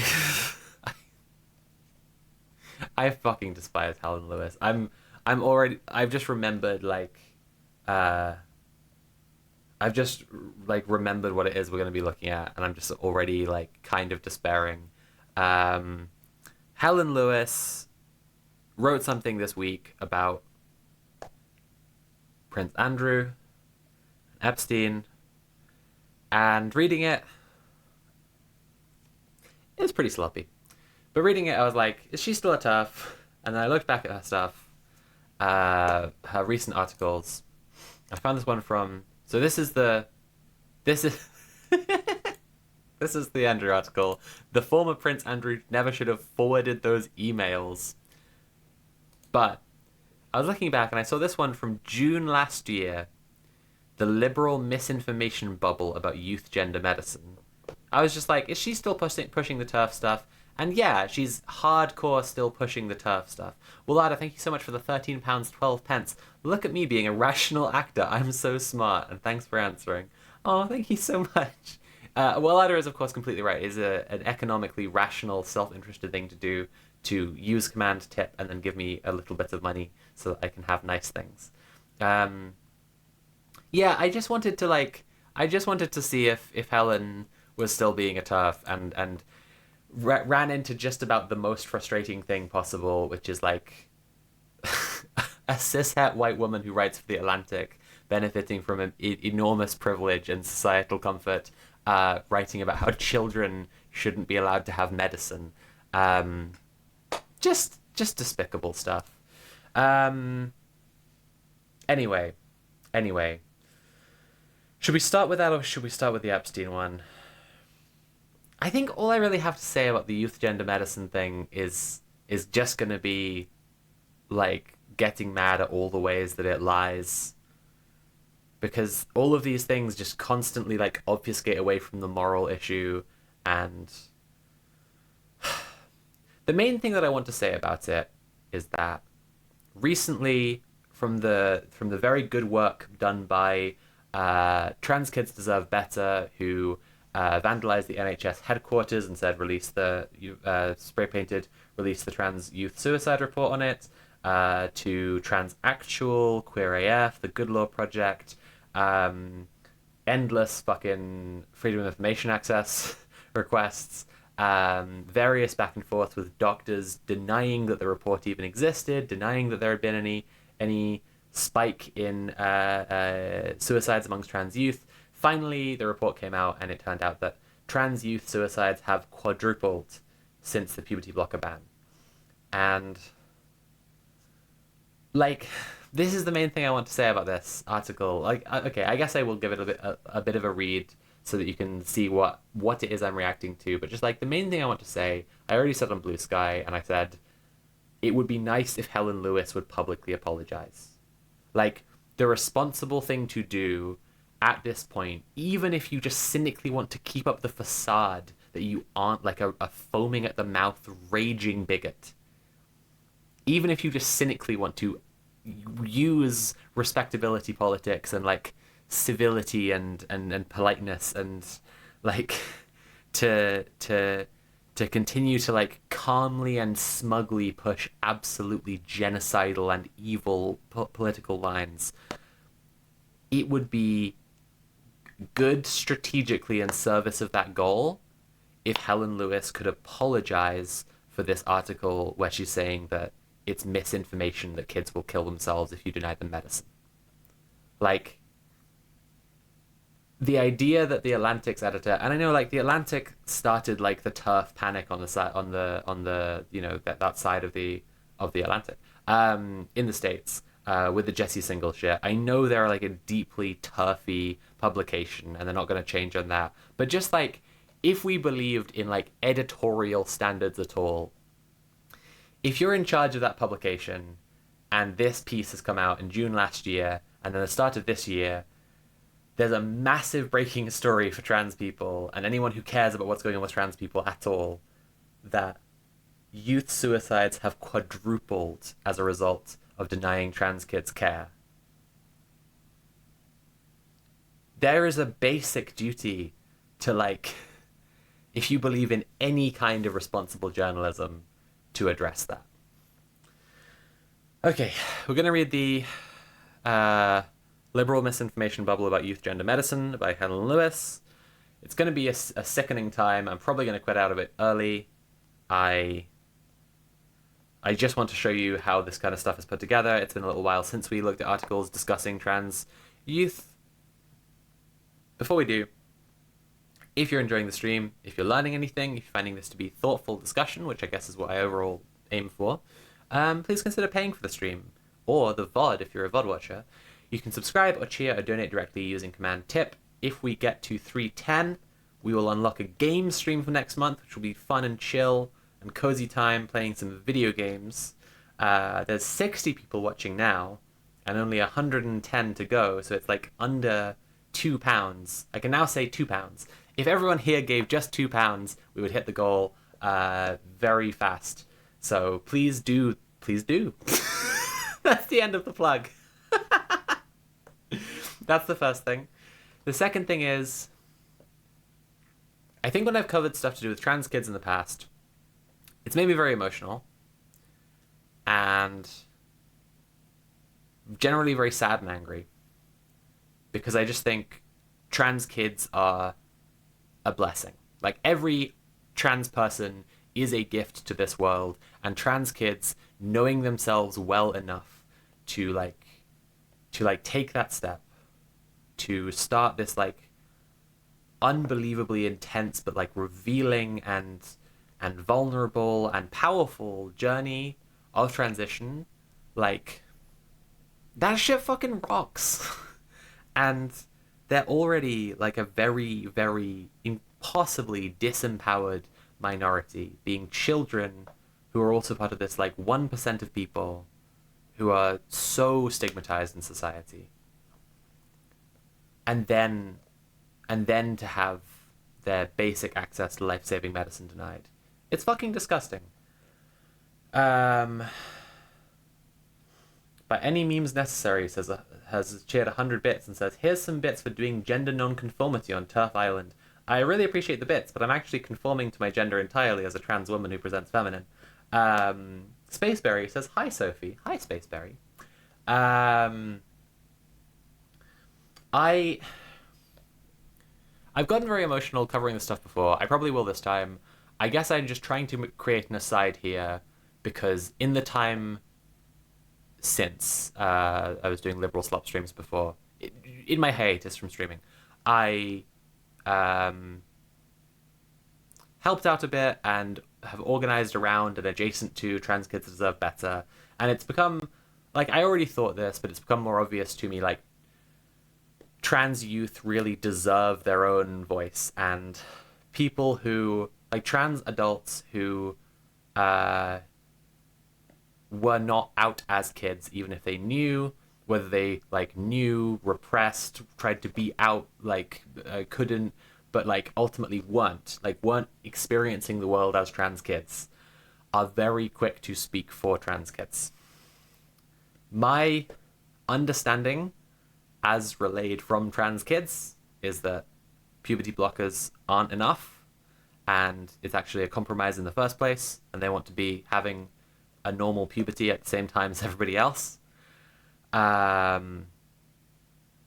understanding from trans kids is that these moves to deny even this compromise version of HRT to them is killing them. I heard an absolutely,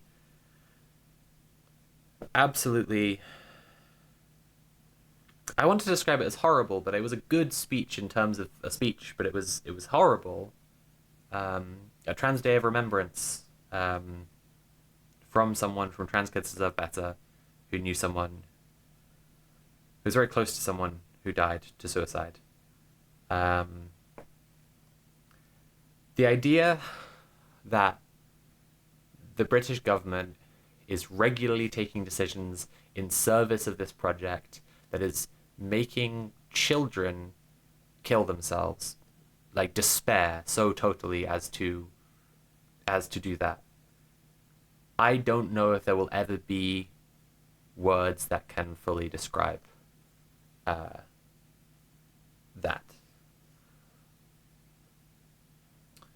But it is horrible, and it is wrong. And now we're going to read something from someone who's pushing this political project. And I guess I just wanted to, pay a bit of respect to the seriousness of the topic. This is The Liberal Misinformation Bubble About Gender Medicine by Helen Lewis. How the left ended up disbelieving the science.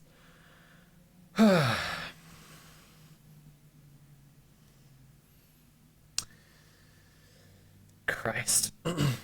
Allow children to transition or they will kill themselves. For more than a decade, this has been the strongest argument in favor of youth gender medicine. A scenario so awful that it stifled any doubts or questions about puberty blockers and cross-sex hormones. So, Helen Lewis is starting this out, first paragraph, with the claim that no one has even been able to talk about youth gender medicine because trans people yell so loudly that trans kids will kill themselves if you don't give them life-saving medicine. The reality here, she's immediately not writing from reality. The reality here is that plenty of governments, local and state, have made unilateral decisions to take medicine away from children, and that it has caused rises in suicides, and even where it hasn't, it has made children miserable, and why are you choosing to do that? It's just so horrid. And it hasn't, where it has been slowed down by trans people saying, please don't do this, you're going to kill children, that isn't a wrong thing. That's not actually a bad thing. Now I guess we're going to hear Helen explain why it is. We often ask parents, would you rather have a dead son than a live daughter? Johanna Olsen Kennedy of Children's Hospital, LA, once explained to ABC News. Variations on the phrase crop up in innumerable media articles and public statements by influencers, activists, and LGBTQ groups. Who's the influencers? The same idea that the choice is transition or death appeared in the arguments made by Elizabeth Prelogar, the Biden administration's Solicitor General, rather. Famished Jet, thank you for resubscribing. Hello, what is this article? This is The Liberal Misinformation Bubble About Youth Gender Medicine by Helen Lewis. It's already a nightmare. Yay! I don't care about this. Okay. Tennessee's law prohibiting the use of puberty blockers and cross-sex hormones to treat minors with gender dysphoria would, she said, increase the risk of suicide. Yes. But there is a huge problem with this emotive formulation. It isn't true. See, this is the part right here where I seriously think there should be some kind of repercussion, some kind of legal mechanism in place for standards of journalism that says Helen Lewis has to publicly apologize for saying this. No, she couldn't have known if we're talking about the data not being published and then the data coming out now. But when she's written an article of this kind that's saying, they're saying this thing and it's not true, to make an argument to further take away medicine from children, and then the data comes out and it says, kids have been killing themselves at a 4 times higher rate when you deny this medicine.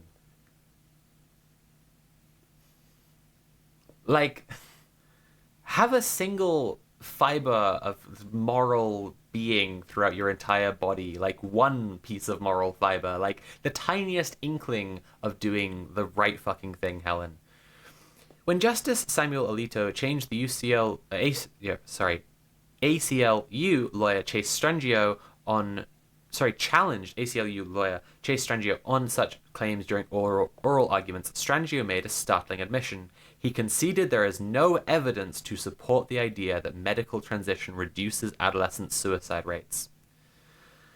At first, Strangio dodged the question. Again, this is from June last year. A time, by the way, I think, at which there were tons of people, including trans kids, who know about the rise in suicides because they are trans kids and they knew the kids who were killing themselves. Okay. There were plenty of people already saying this, even though the data was being deliberately withheld. Research shows that blockers and hormones reduce depression, anxiety, and suicidality, that is, suicidal thoughts. Even that is debatable according to reviews of the research literature, which has got links here. It's just actually not debatable because you just have to listen to people's real fucking experiences. The thing is that, trans kids are telling you that it makes them less suicidal and that you will make them more suicidal by denying them this most basic form of agency over their own body. Oh my goodness. This makes me so mad. Okay. It's just she is cis. All of this needs to be understood through the lens of, she is part of a large minority that is talking about a small minority and ignoring pointedly everything that the people in the minority group say about our own experiences. This is, on the face of it, bigoted. Or, on the face of it, would need to tread carefully to not be bigoted. And does Helen even think she's treading carefully here? No, she thinks she's scoring points off of the trans rights activists. This is repulsive. When Alito referenced a systematic review conducted for the Cass report in England, Strangio conceded the point. The Cass report was torn to shreds methodologically, the same day it was published. Everyone was like, this is garbage, that has put together data from hate groups and deliberately excluded studies that disagree with its preformed conclusions. Oh my god. There is no evidence in the studies that this treatment reduces completed suicide, he said, and the reason for that is completed suicide, thankfully and admittedly, is rare, and we're talking about a very small population of individuals with studies that don't necessarily have completed suicides within them. That was him speaking from the data available at the time, and again, since then we've had the report that the government deliberately withheld because they knew it looked bad, because they knew it amounted to them having killed children, that trans kids' suicides have quadrupled. Oh. Here was the trans rights movement's greatest legal brain speaking in front of the nation's highest court, and what he was saying was that the strongest argument for a hotly debated treatment was in fact not supported by the evidence. Not supported by the evidence and countered by the evidence are two quite different things, and this one, again, there were already people saying at this time they knew the data would say other stuff and wanted the government to release the data they knew they had. Even then, his admission did not register with liberal justices. When the court voted 6-3 to uphold the Tennessee law, Sonia Sotomayor claimed in her dissent that access to care can be a question of life or death. If she meant any kind of therapeutic support, that might be defensible, but claiming that this is true of medical transition specifically, the type of care being debated in the Scarametti case, is not supported by the current research. She is such a fucking worm. No, I'm gonna get too mad. I'm just gonna get too mad reading this. Yeah.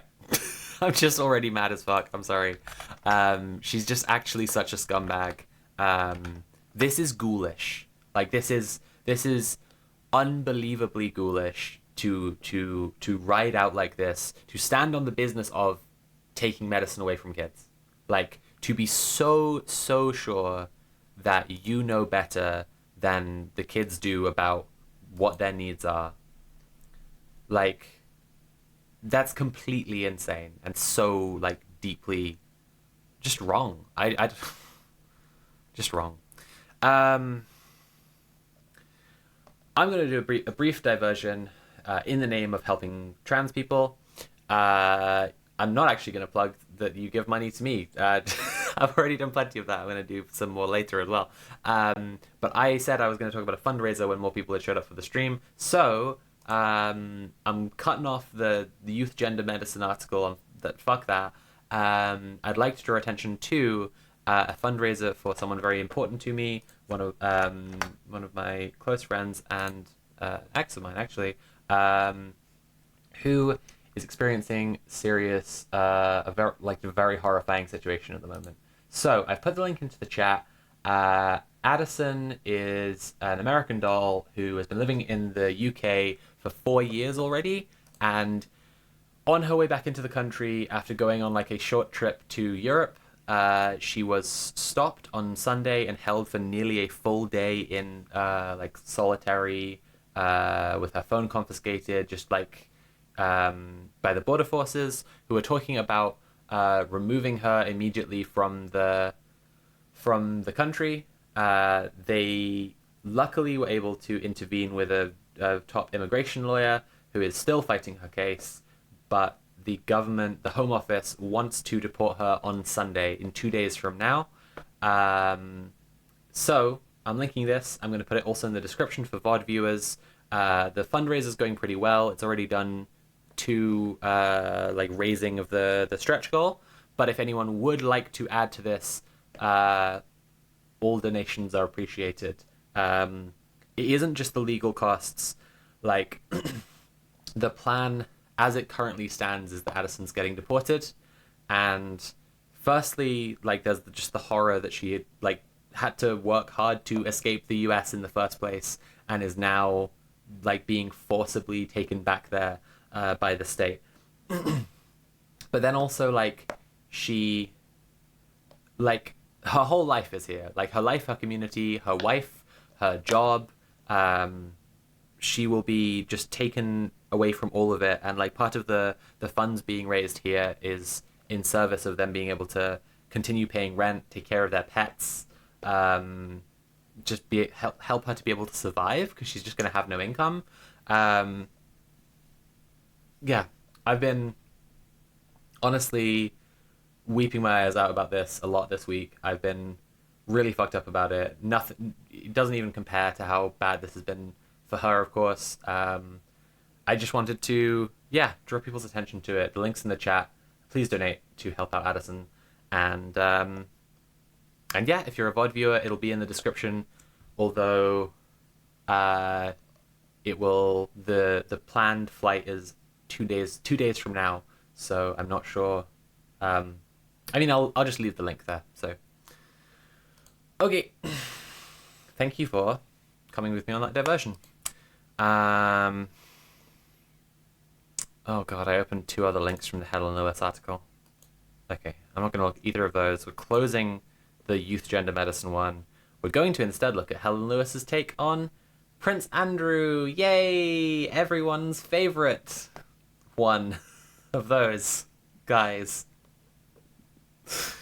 If people in chat don't know, Prince Andrew, and I'm going to keep on saying Prince Andrew, and I've said, I might have already said this, but like, they're trying to distance themselves, the royal family are trying to distance themselves from the pedophilia by taking away his title as prince, and I don't think we should let them. Apple Chips, the video game, saying about Addison's fundraiser, paperwork fuck up endangering a trans woman's safety. It's really fucked. Specifically what happened is that the Home Office was supposed to inform her that she was in like a transitional period, I guess, with her visa, and that she shouldn't travel during it. And they just didn't tell her. She's been on like 3 completely valid visas. She's been here for 4 years. She was studying, and then she was on a graduate visa, and then she was changing to a spousal visa because she got married. So like, she studied here, she has a job here, it meets all the requirements, and she's married to a British citizen. and they were supposed to tell her that she shouldn't travel during this period, and they didn't. And like now that it's so deeply wrong. Right, yeah, we were talking about Prince Andrew. So I think everyone should keep calling him Prince Andrew. It's just like, you know, they shouldn't get to distance themselves from this stuff. Andrew has now been arrested. I hope everyone's seen the picture of him because it's. I gotta pull it up. Actually, it's so bad. Andrew arrest.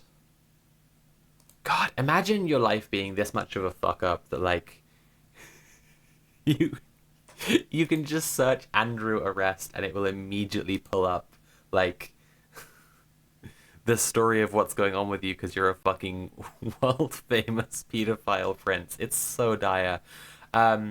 Apparently, yeah, here's the picture. Here's the excellent picture. There he is.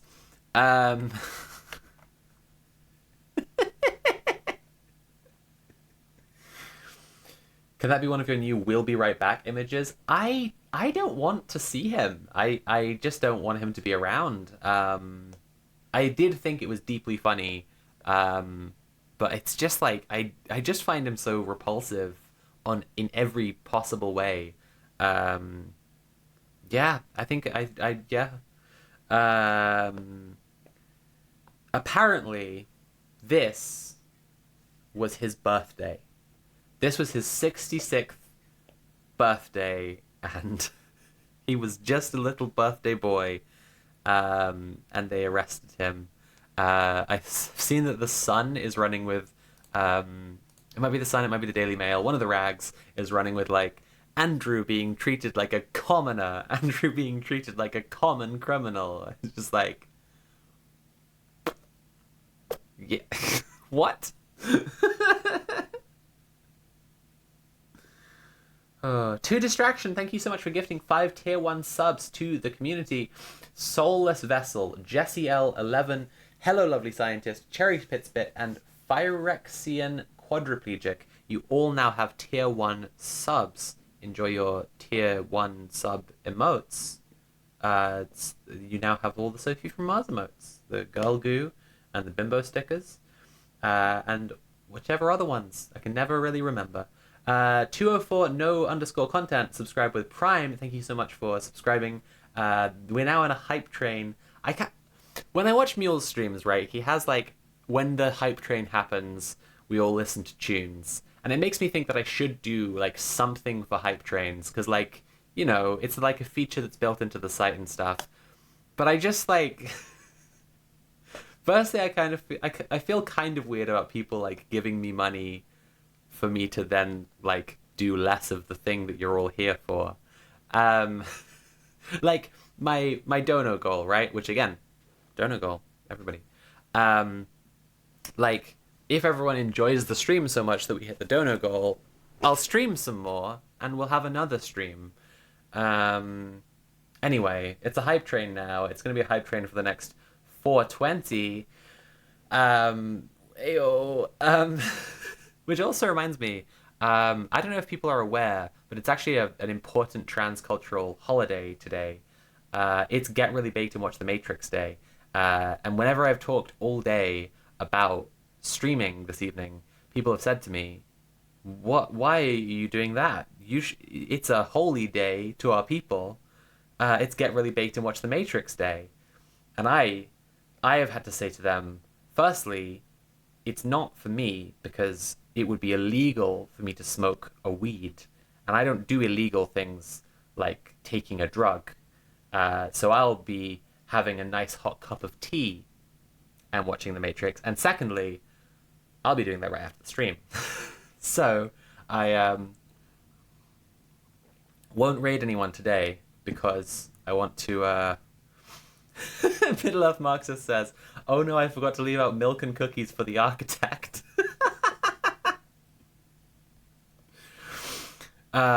Wintry Mute says, not even the medicine drug? No, you idiots. The medicine drug would kill the patient. Yes, it's Get Really Baked and Watch the Matrix Day. I've already been messaged and contacted by several adherents. I've seen that several people I know are watching The Matrix already. Um, Before we actually go into the Prince Andrew article, I wanted to discuss the orthodoxy of Get Really Baked and Watch the Matrix Day, because I've celebrated it several different ways. But I think there are some compelling arguments about what constitutes a Get Really Baked and Watch the Matrix Day. Um, Obviously, Get Really Baked comes with the big asterisk of we should never ever do any crimes. So nobody in a place where weed is illegal should get really baked. That would be bad and wrong. Um, but what films people watch? This is a big discussion point, and I think it's interesting because obviously Get Really Baked and Watch the Matrix Day originates from my video with Sarah Zedek, which is I was actually rewatching the other day. It stands up pretty good. It's very earnest, but it's very fun. Um, the video is the Matrix sequels are good actually, which they are good actually, including the new one. I'll go this far. We had such a huge wave of comments when the new one came out, being like, "I agree with this take, but the new one is bad." And I'm like, "No, you don't understand." Um, the video that the holiday originates from is the Matrix sequels are good, actually. So you would think that the Matrix sequels are an essential part of the watch, but the point of the holiday is actually to commemorate an anonymous transgender woman who especially enjoys marijuana, who will remain anonymous, who watched The Matrix on February 20th, some years ago, quite stoned, and really baked, some would say, and had a spiritual experience seeing all of the trans in The Matrix. So I would actually put forward an argument, or some could argue, I guess, that there's that you can just watch The Matrix. The name after all of the holidays, Get Really Baked and Watch The Matrix Day. However, it's also a day. So consider that. Next year, I really need to plan ahead properly so that my stream day doesn't fall over it, because I think it would be really cute to just stream all the movies all day to the Sophie from Mars Discord. Would you enjoy that chat? Would you show up for that? I think that'd be a really fun time. But yeah, I just wanted to put that out there. There are different interpretations, and if you can only watch The Matrix, that still, to me, qualifies. As long as you are transgender and stoned, asterisk, if it's legal and therefore good. We got a hype chest from the hype train, I guess. I think I actually hate Twitch sometimes. Like... Anyway, and VOD watchers, if you're catching up on this and it's no longer Get Really Baked and Watch The Matrix Day, and you've only just heard about Get Really Baked and Watch The Matrix Day, the secret rule of Get Really Baked and Watch The Matrix Day is that could be any day, as long as it's legal and therefore morally good.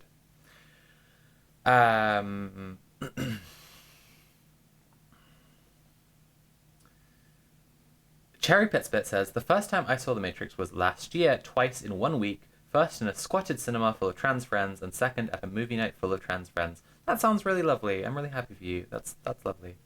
Prince Infidel says, congrats on your chest, Sophie. Thank you. Thanks. Let's go read Helen Lewis's article about a famous pedophile. Yay!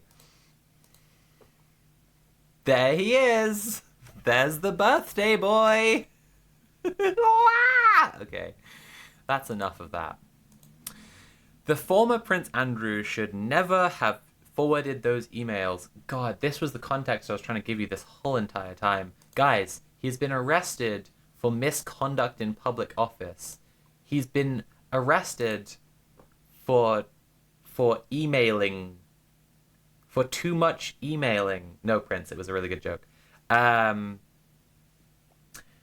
He's been arrested for doing emails bad, not for being a pedophile and a rapist.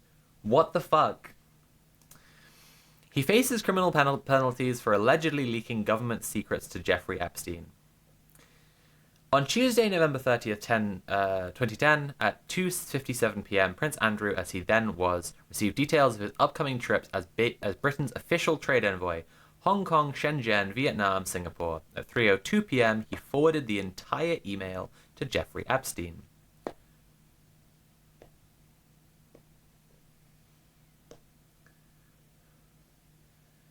Non-Thinker7 says, what does "as long as it's legal and therefore morally good" say?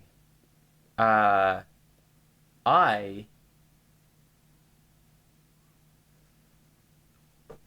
am just trying to stop anyone from doing any crimes or interpreting any of my advice as towards doing any crimes, because obviously what is legal and what's good are the same exact thing, and what is illegal and what is bad are the same exact thing, and people should always just do what the law says, and there's no exceptions to that. So that's what I'm saying about it. Rob and 74 Raiders, hello, welcome to the stream. It's really lovely to have you all here. It's me, Sophie from Mars. We're doing a liberal slop stream. You've actually come in at just the exactly perfect time, because Spaceman Zador 10 says, resign, Starmer. Yes! You've come in at exactly the perfect time, because we're just starting another slop ed, another liberal slop article. Here on the liberal slop stream, we just read and sometimes watch content from liberal slop writers who just pollute the world with their neoliberal filth. We've already had The Economist saying that raising taxes on the rich is a morally bad thing to do that also won't fix budgets. So you missed out on that, unfortunately. But we still have ahead of us tonight Helen Lewis from The Atlantic on Prince Andrew and Kurzgesagt. We're going to watch some Kurzgesagt content. It's such a sloppy time. Welcome in, everyone. It's lovely to have you here. I really enjoy Rob Rousseau's streams. I was actually watching one with my wife the other day. I was like, we should watch this guy. He's really chill. My wife hates streamers and podcast men and so on. But I put Rob on, and she was like, wow, this is a chill guy who's really chill. And when it got around to the Rhinestone Cowboy at the end, she loved it. So, big Rob fan. Rob come on Red Planet when? That's my question to Rob. Everybody else, again, welcome in. We're going to go into this article now. Just briefly before we do, if you suddenly find yourself enjoying the stream, suddenly find yourself afflicted by enjoyment at any point in the stream, please consider paying for the stream by subscribing or cheering or donating directly using command tip. We are trying to hit the goal of £310 today in the dono bar.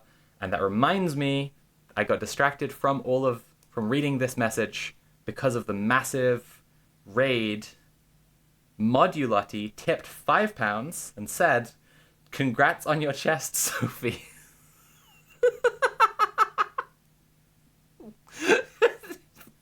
Now it's in front of all the raiders.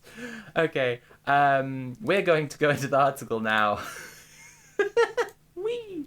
The article is, the former Prince Andrew never should have forwarded those emails. He faces criminal penalties for allegedly leaking government secrets to Jeffrey Epstein. Jepstein. On Tuesday, November 30th, 2010, at 2:57 p.m., Prince Andrew, as he then was, received details of his upcoming trips as Britain's official trade envoy, Hong Kong, Shenzhen, Vietnam, Singapore. At 3:02 p.m., he forwarded the entire email chain to Jeffrey Epstein. Yes, that's right. Prince Andrew has been arrested for emailing bad. At dawn today, that stupid and unethical decision and many others like it finally caught up with him. I actually think that forwarding the email is not like the other unethical decisions that have caught up with him. That's That's my brave hot take that I'm like the guy standing up in church in the painting. That's me right now. Police arrested Andrew Mountbatten Windsor on the morning of his 66th birthday. He's just a little birthday boy. It's so dire. It's so fucking dire. Actually, the more times, I can't remember who said it now, but the more times that I do look at this, the more times I do think maybe it actually should be. Maybe it actually should be one of the We'll Be Right Back pictures. Valerie, the lovely Italian, said it. It is a unique picture. There's so much. It is very also like incredibly We'll Be Right Back coded. Make his head tiny. I only do tiny heads for little guys. This is very important. This is an important distinction, right? If you look at my intermission screens, Kid Starver, no tiny head.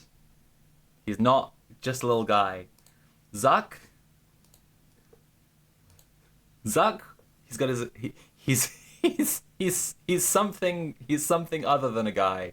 He's some other kind of creature, but he's keeping his original proportions. RFK, normal body, normal head, but little Zoran's just a little guy. He's just a little guy. Tiny heads go on little guys, and this, he's not just a little guy, but We'll Be Right Back stacked there next to him would actually be very funny. So I am actually more and more tempted. Road on the Magic School Bus says, is this from his arrest? Yes. Yeah. Yes. This is from his arrest on his birthday. Okay, I'm going to keep that there for if we need it. If we desperately need it. So it's for your little guys. No. This is a tragic lack of understanding of little guyology. Sorry, I'm being deliberately obtuse. When people start to believe in someone who might make change in electoral politics, I think it's useful for us to understand they become just a little guy, right? Corbyn, Sanders, Zoran, Hannah Spencer even in Gorton and Denton. Charismatic politics makes little guys of the candidates, little blorbos, right? It's a blorbo, right? Blorbo Mamdani, Bernie Blorbo, no, Blorbo Sanders, Jeremy Blorbo. They just become a little guy, and like to the people who like them, they can do no wrong, and to the people who hate them, there's just a little annoying little guy. It's not about whether I personally like them or not. It's that they have become a little guy. Okay. These unethical decisions have caught up with him. It's his 66th birthday. He's just a little birthday boy. Here we go. Prosecutors have not yet released specific charges which are thought to relate to Andrew passing on sensitive government information to Epstein. The offence carries a maximum sentence of life imprisonment. His brother, King Charles III, was not officially informed in advance, but had signalled that the royal family would cooperate with any police inquiry. Charles had already stripped Andrew of his title after the latest batch of Epstein files dropped. Again, to distance himself, to try to remove any blame or moral or any shame onto the royal family. But it's just like this shit all winds me up. Queen Elizabeth had been in Kenya putting down the Mau Mau rebellion. Like, people were tortured with axes by the British forces for trying to resist the British Empire. She was putting down the Mau Mau rebellion when she was called back to the UK because her dad had died and she was fucking crowned. The royal family are evil people. Like, they are steeped for 1,000 years in the blood of the working class of the world, of indigenous people, of all the species that have gone extinct because of their actions. The royal family are evil people, and like I think people have fallen for this propaganda of them being like quaint and harmless. Oh, okay. Jeremy Blorbin. Jeremy Blorbin. Thank you, Vulpix989. Um,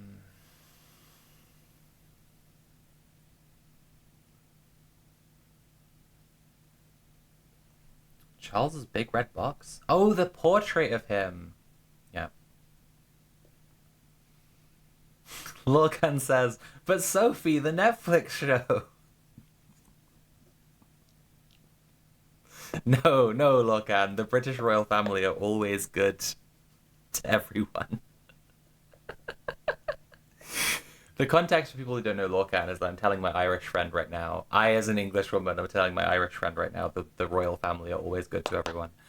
The royal family are evil people, and it's just like them trying to distance themselves from the guy who has publicly been outed as being involved in this pedophile sex trafficking ring. It's just like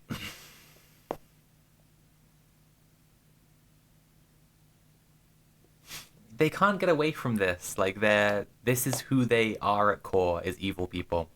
Anyway, let's carry on. Let's just carry on.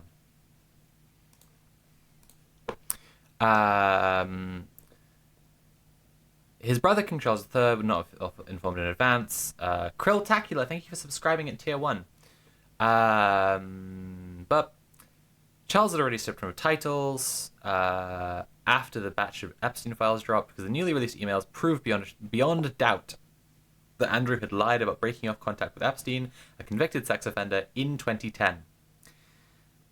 Epstein was first arrested in 2006. I feel like that's another thing people are like kind of missing out on here. It's just like, whatever. The disgraced former prince had also people. I just mean that people draw this line of like 2009. It's like that's the indefensible point. But like, come on. The disgraced former prince had also been evicted from his lavish residence in Windsor, just outside London, where he had lived effectively rent-free for years. Let me state clearly, the law must take its course, Charles wrote in his statement on the arrest, adding, meanwhile, my family and I will continue in our duty and service to you all. What? What service? What are you doing for us? Name one thing the royal family is doing for us. That's so completely insane. In the United States, the Epstein affair is still seen primarily as a sex scandal. That makes my skin crawl. I'm sorry, just like describing it as a sex scandal. It's not an affair, you know? Like it's not like someone cheating on their spouse, or like someone has a secret family, or there was a workplace romance or whatever. Like it's abuse, it's rape, it's a child sex trafficking ring. Ugh.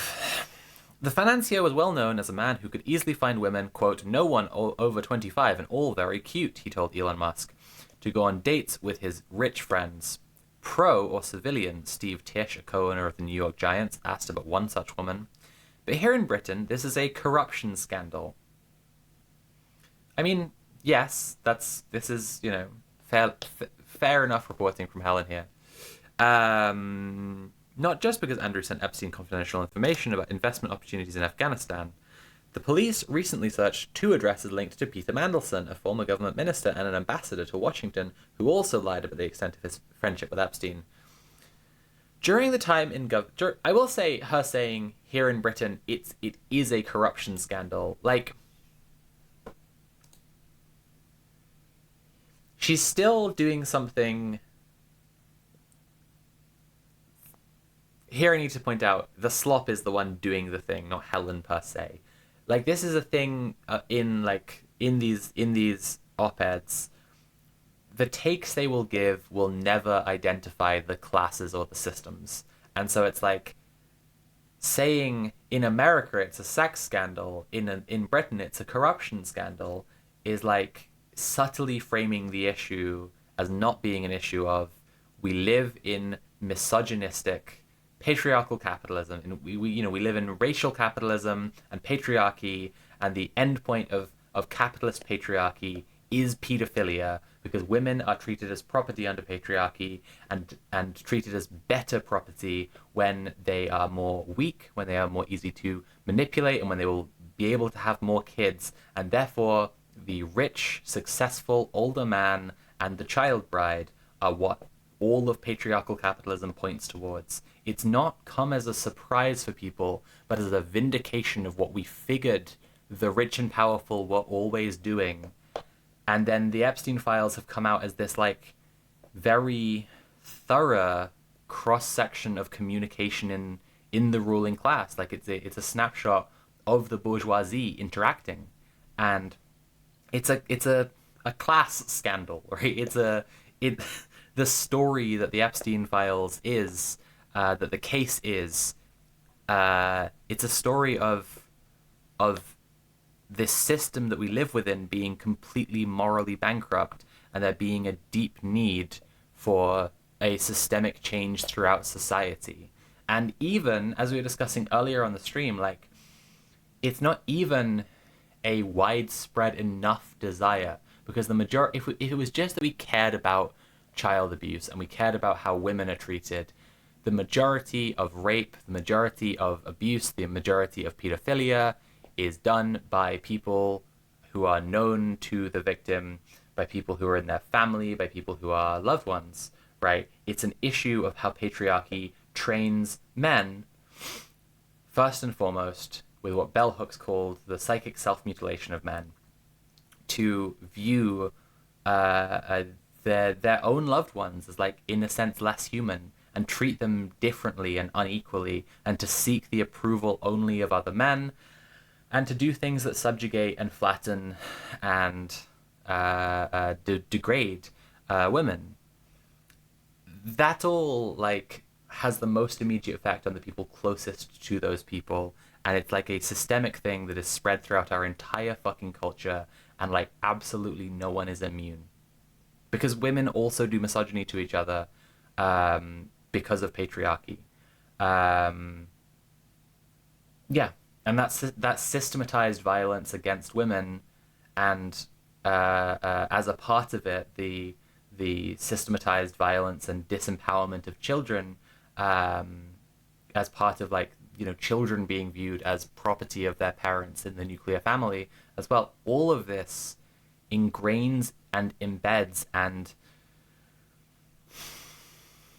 makes part of just daily life, normalizes immense amounts of violence. And yeah, like, if it was primarily that we cared about the morally reprehensible acts in particular, it would need to be even more widespread than it is. But even as it is, people are understanding this as an issue of the rich and powerful, because they spent the last, like, decade drawing a ton of attention to it and repeatedly saying, like, no, this is an issue of the Democrats, no, this is an issue of the Republicans, it's Trump, it's Clinton, it's this, it's that. And it turns out, yeah, as everyone kind of figured, it's just loads of the ruling class. And people are correct to say, like, there is another Epstein Island, there is more of this shit going on right now. Like, there is, somewhere in the world, a bunch of rich child abusers thinking, well, shit, thank God we got away with it, and carrying on.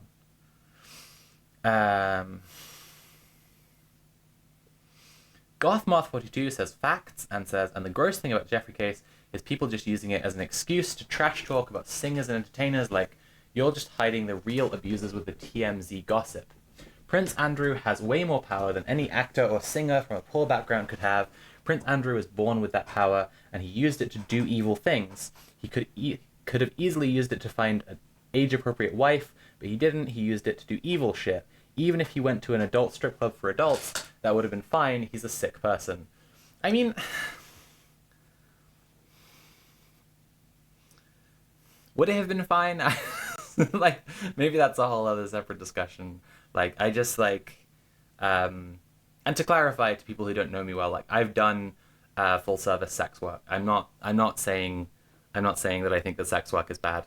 Um, but like, my take on it tends to be that like the men who are paying for sex services are like not doing a good thing, and like where we seek to empower sex workers, like people make a mistake sometimes of trying to be like uh the people try to be like we shouldn't shame clients and customers, and it's like we actually don't need empowerment for the customers. Like we need to not have the Nordic model because it makes sex workers actively unsafe to criminalize customers, but like they aren't good.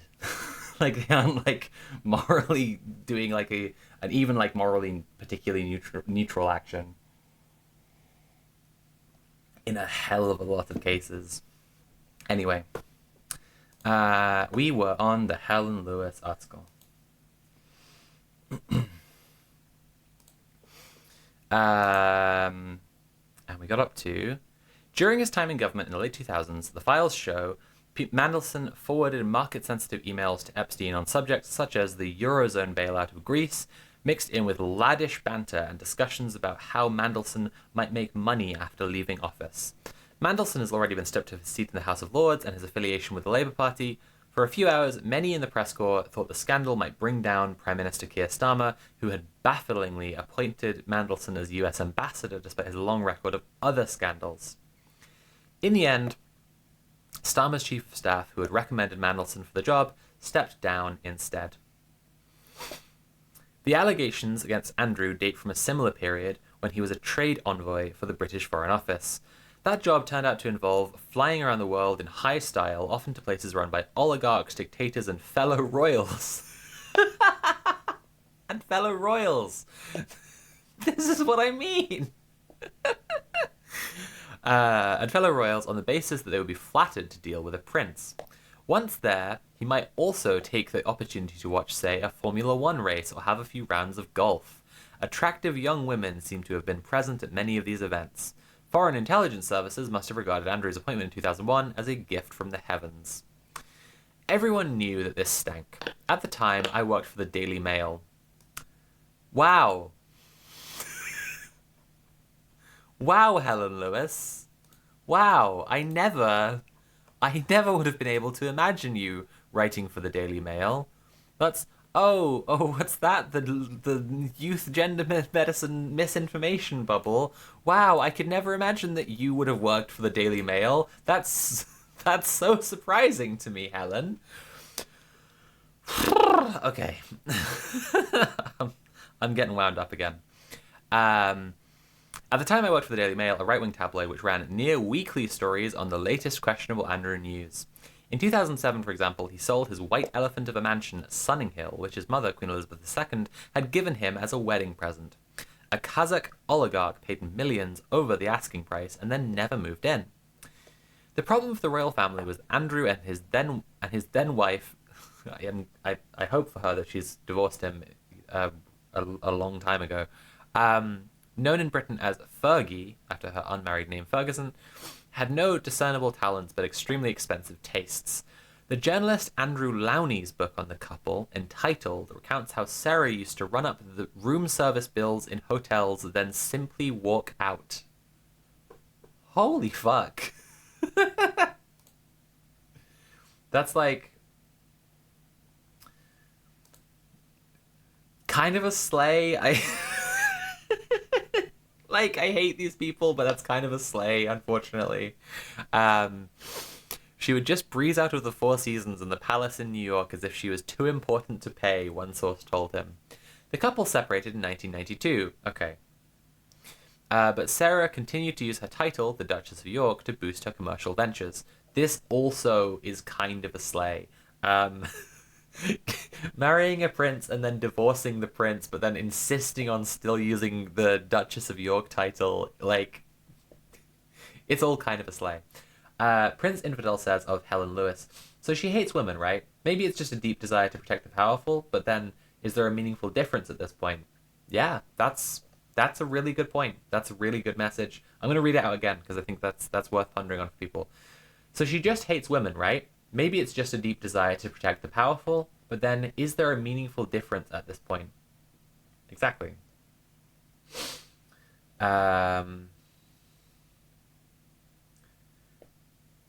Sapatra says Fergie wanted Epstein to marry her. She was deep involved in it all. That's fucking crazy.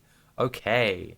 Well, I'm learning more things about Fergie, and we no longer have to hand it to her or Stan. Unfortunately, because Stan is also in the Epstein files.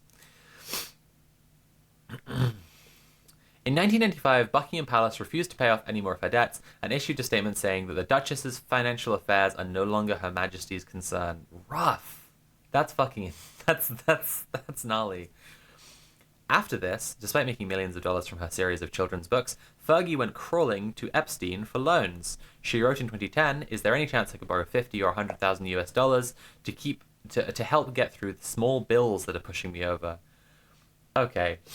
This seems like an opportune time to say, hey everyone, I am doing work right now. I've been streaming for 3 hours already, and we haven't even got to the main feature of watching Kurzgesagt yet. And I have actual small, but like not small for me, bills to pay. That's what this bar down here is about. It's the dono goal of 310 today. If we hit the dono goal, we will. I'll do an extra stream next month. It'll be a chill hangout. Video game stream, and I think, as I'm not a duchess and have actual bills to pay, and I don't want 50 to 100,000 US dollars, it would be really nice if people could help me out. There are 90, that's really nice, people watching right now. If everybody here gave like a quid or a couple of quid, we would hit that goal really, really fast.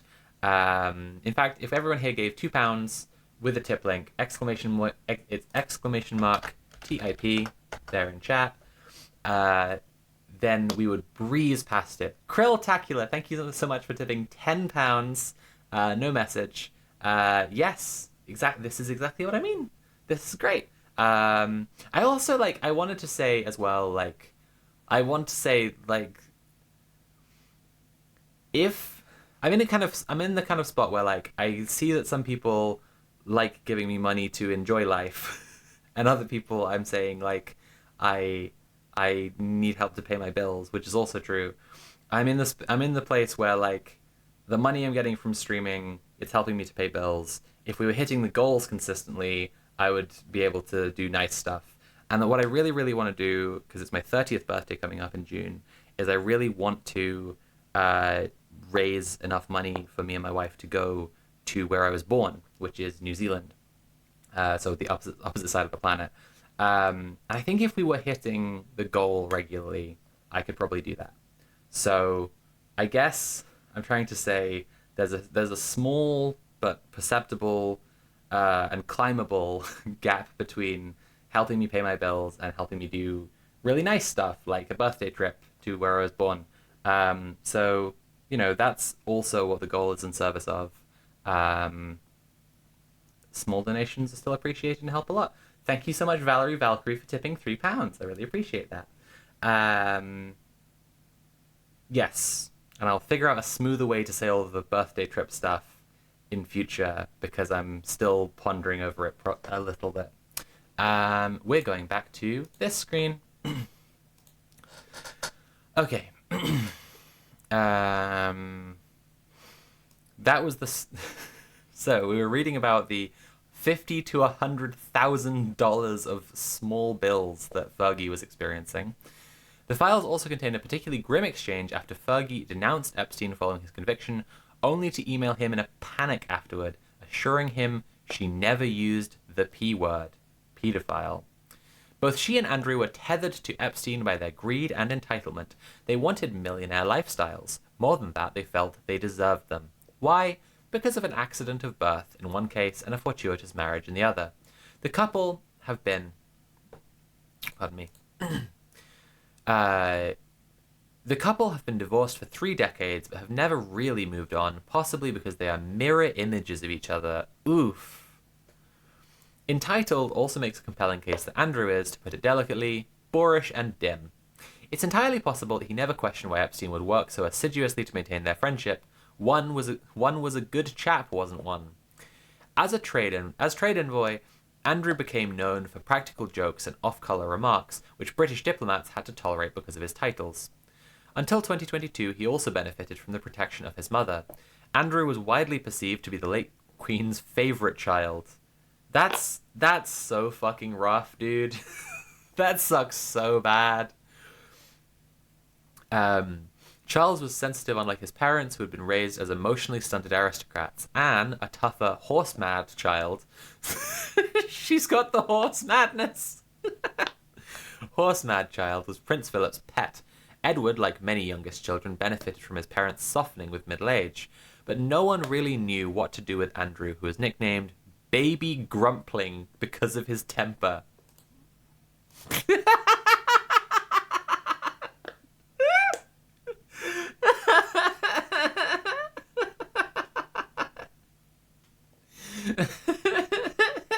Baby Grumpling.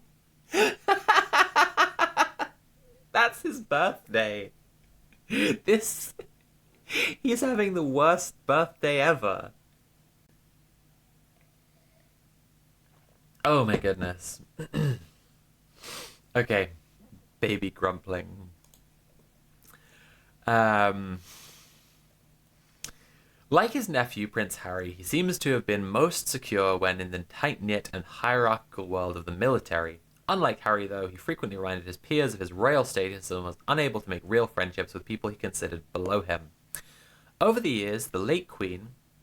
Oh my goodness! Jessie L11 has donated £24.73 with the message, "Fuck the monarchy, free Palestine, life is beautiful." Thank you so much. I really appreciate that. That's really wonderful. And taking it up to £240. So we are £70 away from the goal. And there are 83 people watching, which means, again, small donos make a big difference. Jessie L, thank you so much. That was really, really sweet of you.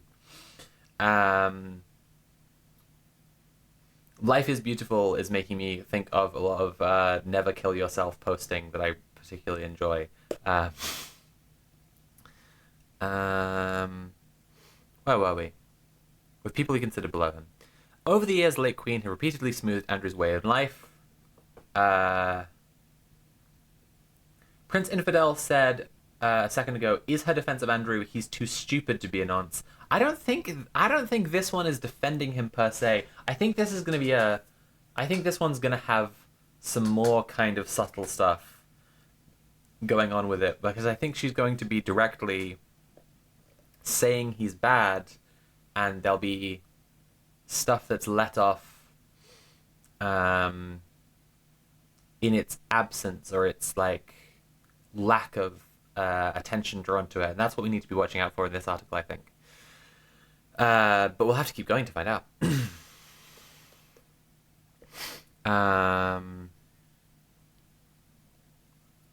Where were we?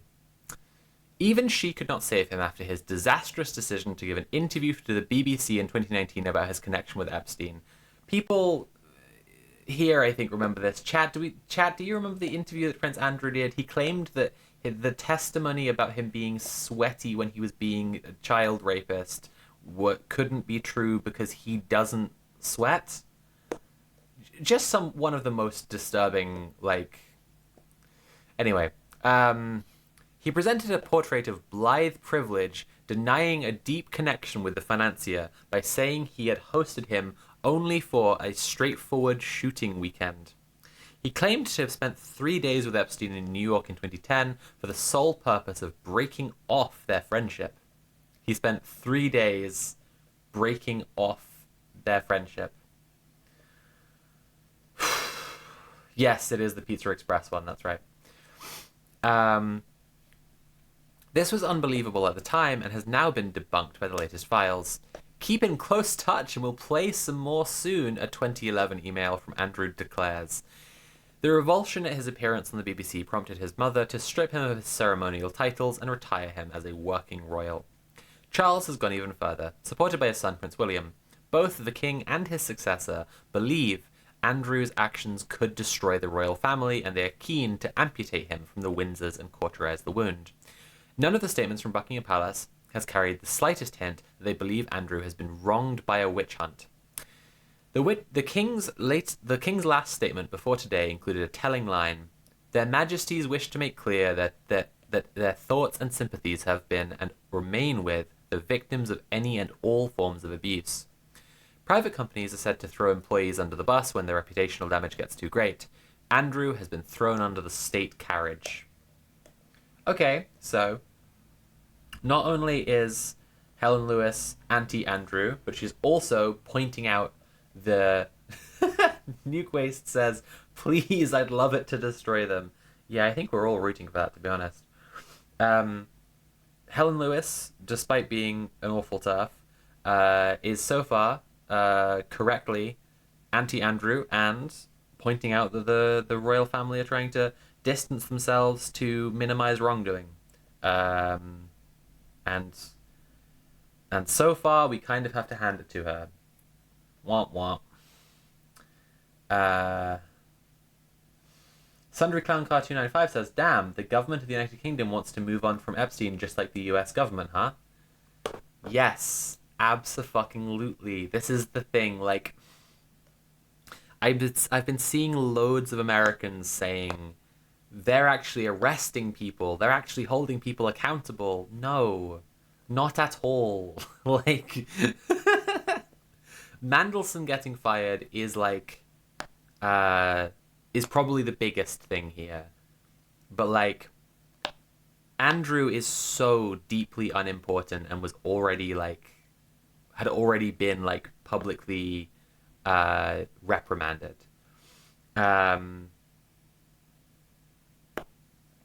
The fact that Trump is the head of is the head of state, and it's just gonna take like more to unseat him is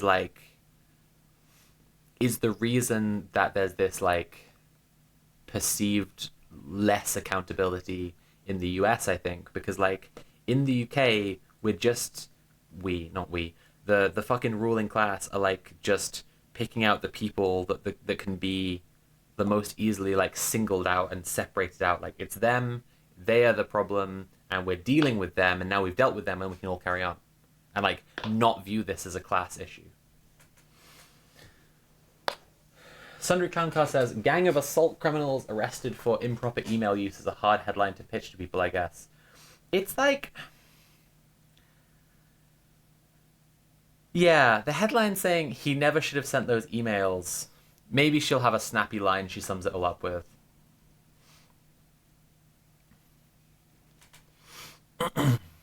Okay. I forgot that I had to put the article back on screen. There we go. I'm a professional streamer, I promise. I'm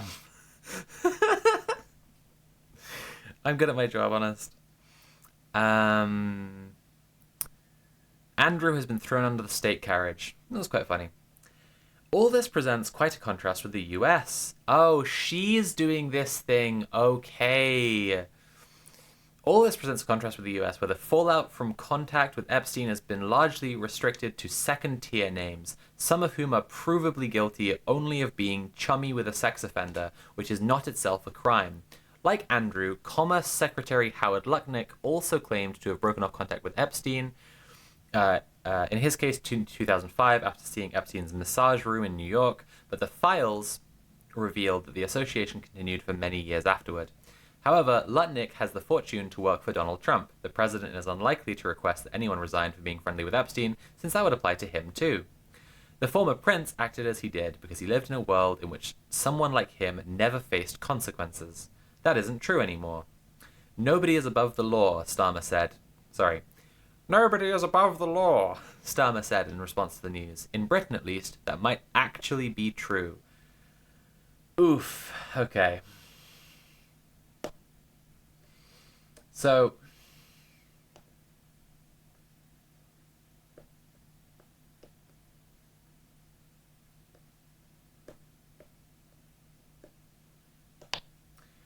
like the pivot at the end, I still don't get the title either, to be clear. Bizarre title. The pivot at the end there was towards Britain is doing the right thing by by letting the ruling class pick off some rotten apples and then have them be the symbolic gestures towards doing something about all this. Ryan Phillips, oh my goodness, the leader of the VOD chatter divide rebellion. Ryan Phillips has tipped £10 and says, "Rise up, chat." Uh, a shocking appearance. Yeah, she said that Britain is doing the right thing by singling out particular people, even as she points it out as being like throwing someone under the bus to protect reputation. She says that Britain's doing that and America isn't, and Britain is better for it. I don't think Britain is better for it. I mean, like it's more horrifying that like just absolutely nothing is happening whatsoever, right? But like I think that Andrew is not important to people. Peter Mandelson is not important to people. If like if this were taken actually seriously, such an enormous part of the such an enormous broad section of Parliament, of the journalist class to some degree as well, and that's where we get the Atlantic in trouble. But just like so many people would have to be investigated. Goonlight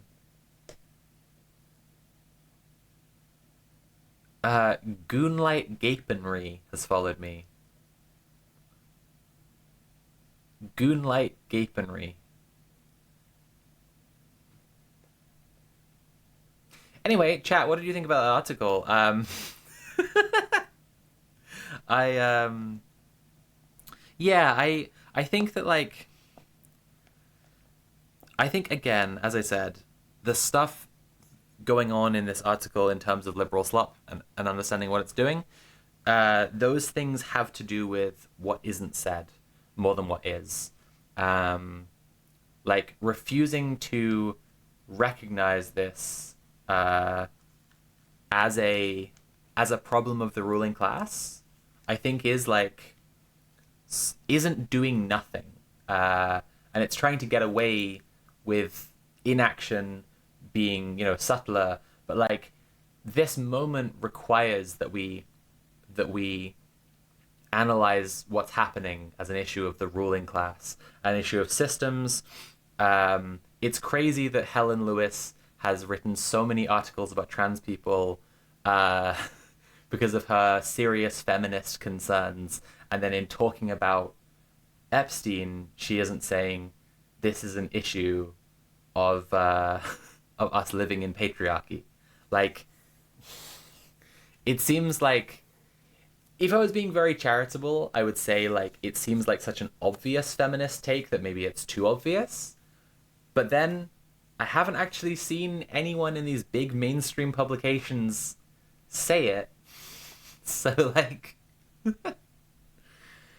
it's not too obvious for no one to be saying it, and also like feminists need to appreciate that what is obvious to us is not necessarily obvious to people who aren't yet feminists. Valerie the Lovely Italian says goon-like girl boss gapenry and then stars emojis. I Let's go watch Kurzgesagt. Okay, we've been building this the entire time. We're 3 hours into the stream. That's an insane time to start doing the main feature of the stream. But nonetheless, that is what we're doing. How do I intro this? I apologize in advance to the lovely VOD watchers who are always time-stamping the VOD, who will be this time time-stamping that we didn't start the main feature of the stream until so far in. I appreciate your service, valiant timestampers. We are going to look at Kurzgesagt. Before the hiatus, I looked a bunch at Kurzgesagt several times over. Nat and I watched videos from the cutesy little animated science communicator channel is how they are thought of, I think, broadly by a lot of people. Trees are so weird. Undead wood? Whoa. Pregnancy is insane. New human. Can humanity stop a planet-killing asteroid? Alcohol is amazing. Wow. So, I think it presents to a ton of people as this very inoffensive, animated, cutesy science communicator channel, and to some degree that's just what they're aiming to be. When Nat and I looked at videos from it before, a big concern of ours was who is funding Kurzgesagt to do specific stuff, and particularly looking at the Bill and Melinda Gates Foundation and the way that videos funded by the Bill and Melinda Gates Foundation made very particular claims about the ruling class, about climate change, that distort the science in favor of a billionaire agenda and a capitalist agenda, which is fundamentally a climate-denying agenda. It is antithetical to good science communication to take the money of billionaires, because those people and their interests are what's killing the planet. So you can't take their money and talk about climate change because you're just, you know?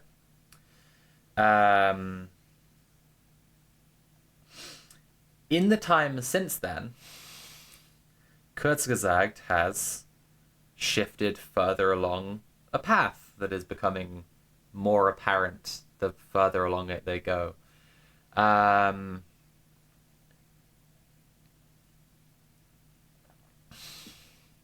Before we look at the Ozempic video, I want to take a quick look at a video they made about marijuana. Because one of the things that Kurzgesagt first got famous for is refuting and pushing back on common societal narratives around drugs, and showing that like the issue is really just that people are alienated and having a bad life, not the drug, which is, as someone who volunteers at a center for helping drug users, and cares a lot about the politics around drug use. Yeah, that's correct. That's entirely correct. And we at the harm reduction hub use and in harm reduction more broadly, we use the phrase support, don't punish. People need support, like even people who are acting in harmful ways towards others, like need some kind of support usually towards changing that. And when it's like the harmful act is primarily towards themselves because of possible like overdose or whatever, they certainly don't need arresting. That's not helping anyone. Yeah. So anyway, before I start getting up on my soapbox about it, we're gonna watch a little bit of this weed one first. Immediately, the title is "You Need to Quit Weed." Full stop. Not "You Need to Quit Weed." Full stop, but there is a full stop in the title, which is a bit much. And the thumbnail says, "You're too old," which is just an insane thing to say. All right.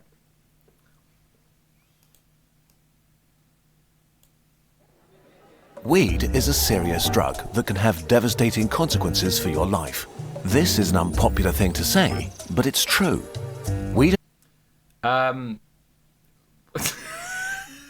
Sorry, just immediately like, in terms of immediate effects that smoking weed have, in terms of long-term health effects that smoking weed has, in terms of the nature of addiction to weed out of the drugs that people take en masse. Weed is a less serious drug, and everyone societally is correct to understand it that way. And having serious effects on your life, yes, because of drug policy and stigma against drug users, and because of productivism, because of the need for everyone to be doing something in service of capital every waking moment. These are the reasons that weed can affect you negatively, primarily. So just like right out the gate, making an untrue statement and then saying, "This is true, I'm being brave," is just so obnoxious. I don't think it should be illegal because for most people using weed isn't problematic or has only mild negative consequences. But about 20% of people who've ever tried it develop cannabis use disorder. Cannabis use disorder. So immediately, like, you're running into serious problems of science communication when you talk about drug use disorders. I've been writing something about mad liberation for a long time now, working on a really big project about it, and substance use disorders, or like trying to pathologize and turn into like a serious diagnosis, the use of substances is one of the all-time shit-eating worst moves of the diagnostic model in general. I think the diagnostic model has enormous flaws across the board, and that's part of what I'm writing about in the project.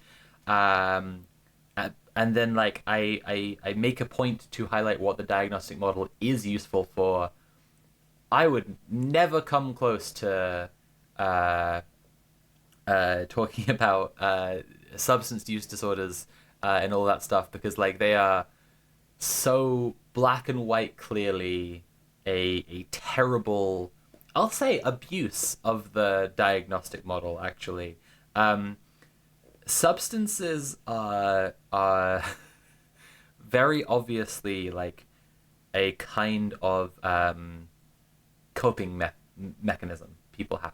Like substances that produce mind-altering effects or mood-changing effects or whatever are very clearly some form of coping and self-medication. So to take everyone who statistically is having a bad time using substances and say they have a disorder, like they have a disease, I don't think is helpful, to put it mildly. And trying to use that to sound more sciencey and statistics brained in your video is downright criminal. Like this sucks so bad. Yeah. And some of them become severely addicted. That's actually a stunning amount of people, and many who start using weed don't know what they're in for. In the US, daily or near daily weed use has skyrocketed since way before legalization, and there are now more daily users of weed than drinkers of alcohol.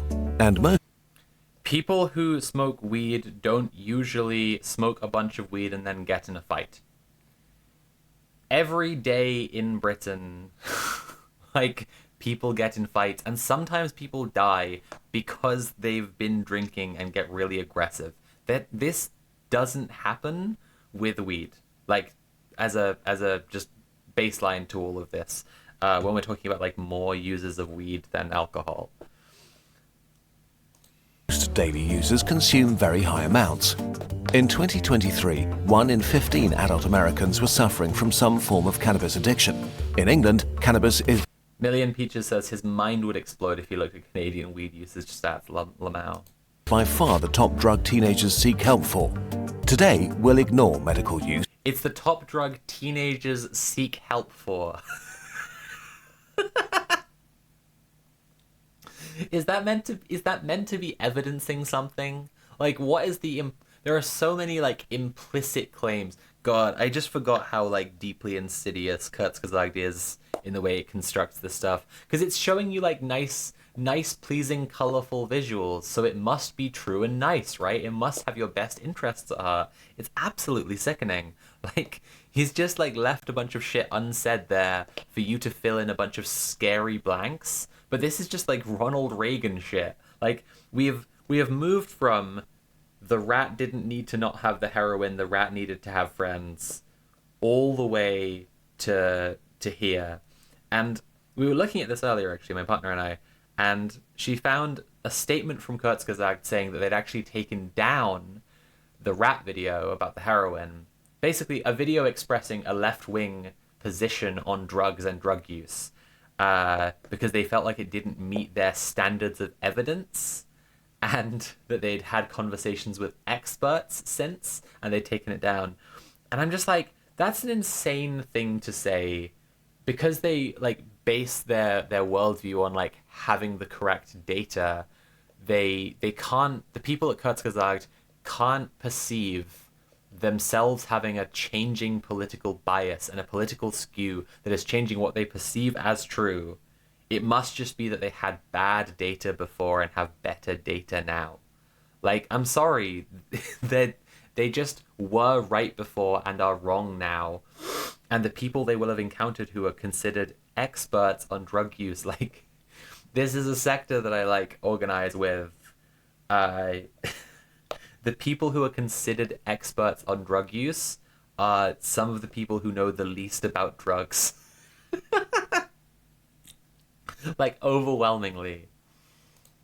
Casual users and people with mild problems, and instead we focus on the people who have a serious addiction or are in danger of developing one, even if they're not aware of it. Weed is usually discussed in the context of teenagers because Guy saying this is fine while surrounded by giant weed leaves, like, yeah, it actually is fine. He's having a great time. using any drug while your brain is melting and rebuilding itself is a bad idea. Instead, we'll have a frank conversation about how to fix you in your 20s and 30s. We'll combine research with How to fix you. our own personal experience of weed addiction. Unfortunately, we do have plenty of both. Please check out our sources, but also know this script is written by someone who used weed daily for 15 years before quitting. Okay, so let's get into it. Becoming addicted by accident. The thing is, right, and this is extremely prevalent in trying to help out drug users. People who quit hard out of use, out of heavy use, often find the strength to do that rooted in intense shame, and therefore can't process the idea that other people might have a different situation to them, or that there might be other interpretations to their own life experiences. Like, what was making you smoke weed every day for 15 years? Was it just because weed is just an evil chemical that, like, makes you addicted? Or was there some stressful shit going on? Like, did you need some help to be in society? Like... Most people slip into addiction gradually and slowly. They start using weed for a variety of reasons: to experiment, to cope or unwind from stress, because it's fun and To cope, wow. easily available. Weed can make you feel more alive and things more exciting. Music sounds better, movies are funnier, food is a delight. It can be great fun with friends and a major source of comfort. The frequency with which you're consuming weed is the most obvious thing to look out for. If you're using daily or almost daily, this is a clear sign you're developing a problem. As a daily user, your risk of cannabis use disorder is up to 30%, and certainly a pretty relevant risk since it might take years before you realize the full weight of it. So if you're not careful about it, what started out as an occasional high becomes more and more normalized. Bit by bit, your weekend... Next up on Kurzgesagt, Whiskey, the secret key to true knowledge and power. They literally had another video called Alcohol is Amazing. This shit is fucked. Ends revolve around weed or shift to activities that you can do stoned. Often other hobbies or obligations become less of a priority. Then it creeps into most weekdays, and finally it's an established ritual every day. Over time, weed's nature changes. The joy You are describing someone whose experience of life is extremely limited by that by an overwhelm they're experiencing at the nature of society. You are describing someone who is having a bad time being in society and needs something that softens the experience and makes it easier. I recently actually read a really good post. It was from Reddit, but they shared it onto Tumblr. So you can tell it's a good post because if Tumblr users are happy to share what a Reddit user has said, it must be good.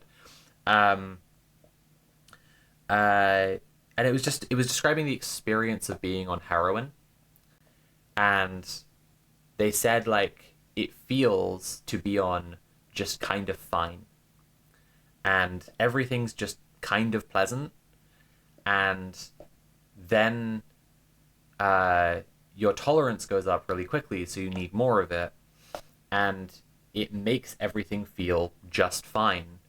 And it's overall like a resounding indictment of our society that a drug that is basically that is not euphoric like MDMA is like, but rather just makes you feel kind of mellow and chill, like that it kills so many people and ruins so many lives, because like if people were able to access that level of mellow and chill more easily, it wouldn't. I'll see if I can pull it up in a bit maybe. But we should carry on with this. Everyone, please remember, if you're enjoying the stream, consider paying for the stream. You can subscribe or cheer or donate directly using Command Tip. And I most of all would like if you donated directly, because then I would get all of it and Jeff Bezos wouldn't get a cut. And VOD watchers, hello lovely VOD watchers, I know you're there. Check out the link down below to also support the VOD. Enhancing effects dissipate while a comfortable numbness takes over. Weed can become your primary method of coping with life, but it doesn't make you stronger, better, or more resilient. Instead, it covers up negative emotions by building a snail shell that you can retreat into. Do you have a problem with weed? These are all very emotively powerful arguments to a weed user, to a chronic stoner, but they aren't scientific arguments, and they are missing out the bigger systemic issue here. Super easy test. Stop doing it for 4 weeks, starting today. Not tomorrow, today. No matter what you have coming up. If that feels challenging or you can't make it, this should give you food for thought. Once weed has become a daily or near daily habit, the cumulative damage to your life can be profound. Forever tomorrow. For problematic weed... Princess Back Knight says, hold on, I need to take a massive rip to deal with this shit. This is so heinous. Like, totally seriously, like, this is challenging the idea that drugs are fun and cool and chill and you don't need to worry so much. As if society wasn't already overwhelmingly full of anti-drug stigma. And it's not just... And also, like, this once again goes into, like, such a liberal slop framework of the world. Like, the literal, like, colorful children's cartoons of liberalism. Because, like, it's talking about drugs as if they are this issue that exists devoid of the context of racial capitalism. Like, as if, like, all drug policy hadn't been informed by capitalism and racism. It's too much. Everyone, please remember to support the stream by giving me money if you're enjoying the stream. Users, life can sometimes progress in slow motion. Holy shit. Okay, this is a great comment. Sundry Kankar says, using spectacles may seem like something that enhances your life, but your eyes will become weaker. Stop using glasses today. It might seem difficult, but you need to stop right now. I remember many, many years ago, because obviously I don't do anything illegal anymore, one of the first times I smoked weed, thinking, shit, this has altered improved my ability to exist in this dog shit world. Like, I'm going to have to make peace with, alongside the idea of, like, being on medications to live as myself, like estrogen, I should think about, if weed becomes legal for medical use in the UK, I should look into that. And like it's a thing that I do intend to do at some point actually. And I remember thinking it's like glasses. Like it's like modifying your experience of the world with a tool is what like people are doing often with habitual drug use. The addiction keeps you where you are, while your body ages and your friends move forward. But youth masks stagnation. For years, My guy, you have a massively successful YouTube channel. You have 25 million subscribers, and you've been cut checks from the Bill and Melinda Gates Foundation to do such amazingly scientific, data-driven, and rigorous things as say that carbon capture and storage will save us from climate change by just pulling carbon out of the air, and making graphs that show red, scary bars filling up when there are too many Africans in the world. You might feel bad about friends leaving you behind in life, but you're kind of doing just fine. You're not actually like a strong example for like being a stoner wrecks your life or whatever.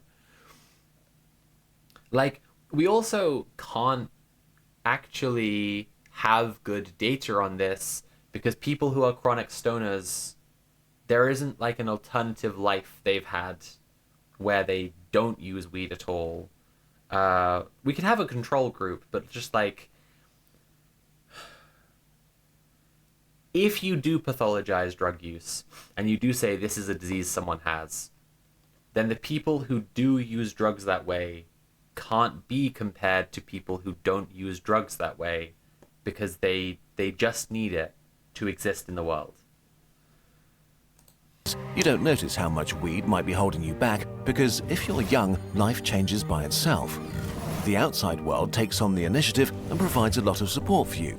You're surrounded by peers, may still have childhood friends, progress through school, start work or university, and find new places and friendships.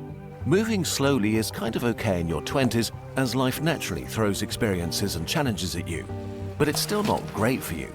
This is the time when your body is probably at its peak and you can use it for things you'll not be able to do later, from sports to dating and staying out late, traveling and experiencing the world. It's the easiest time to build a healthy social life, the greatest predictor of how happy you'll be over the next few decades. You'll likely never have fewer responsibilities again, so you can explore and take risks. Motherfucker, talk about socioeconomics. Talk about people's incomes. Talk about people's quality of life. What the fuck is wrong with you? Spending this time stoned with passive activities like scrolling over reposts on Reddit is...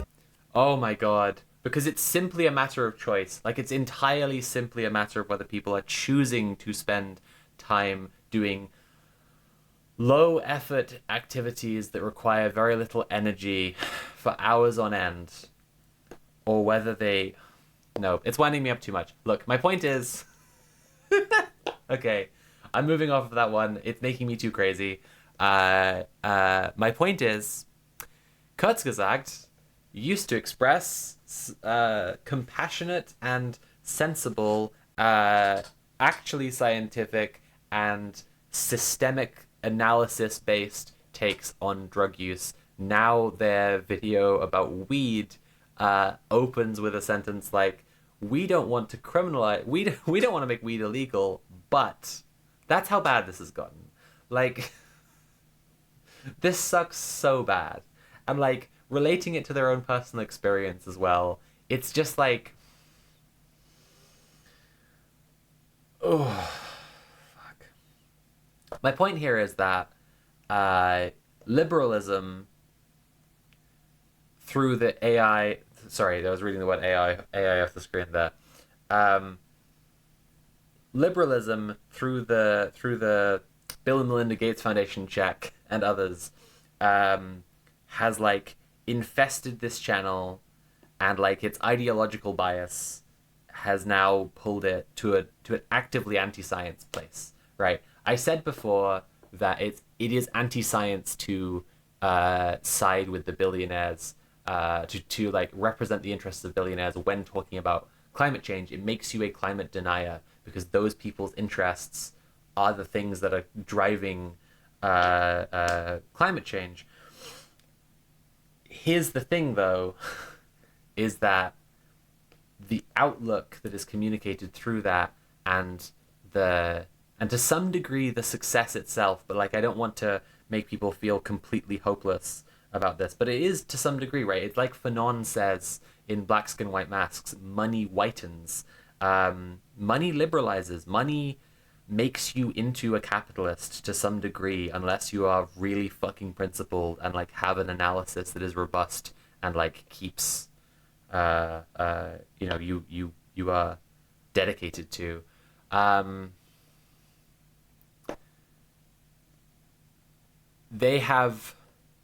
They've become less in line with science and with like thinking seriously, critically about the issues they're discussing, and more parroting of hegemonic narratives as like a knock-on effect of contact with Bill Gates. Bill Gates is such an arch liberal that a check clearing into your bank account from him does this to a motherfucker. Okay, we're gonna watch a couple of videos about fat. I am warning everyone ahead of time because it's all pretty nasty. It's all pretty dumb. It's probably gonna make people pretty angry. First, we're gonna watch a video called "The Fat Problem," and then we're gonna watch one that is now called "The Uncomfortable Truth About Ozempic," but was recently renamed. It only came out 3 days ago, and it was originally called "Everyone Should Be Taking Ozempic." So, that's pretty evil.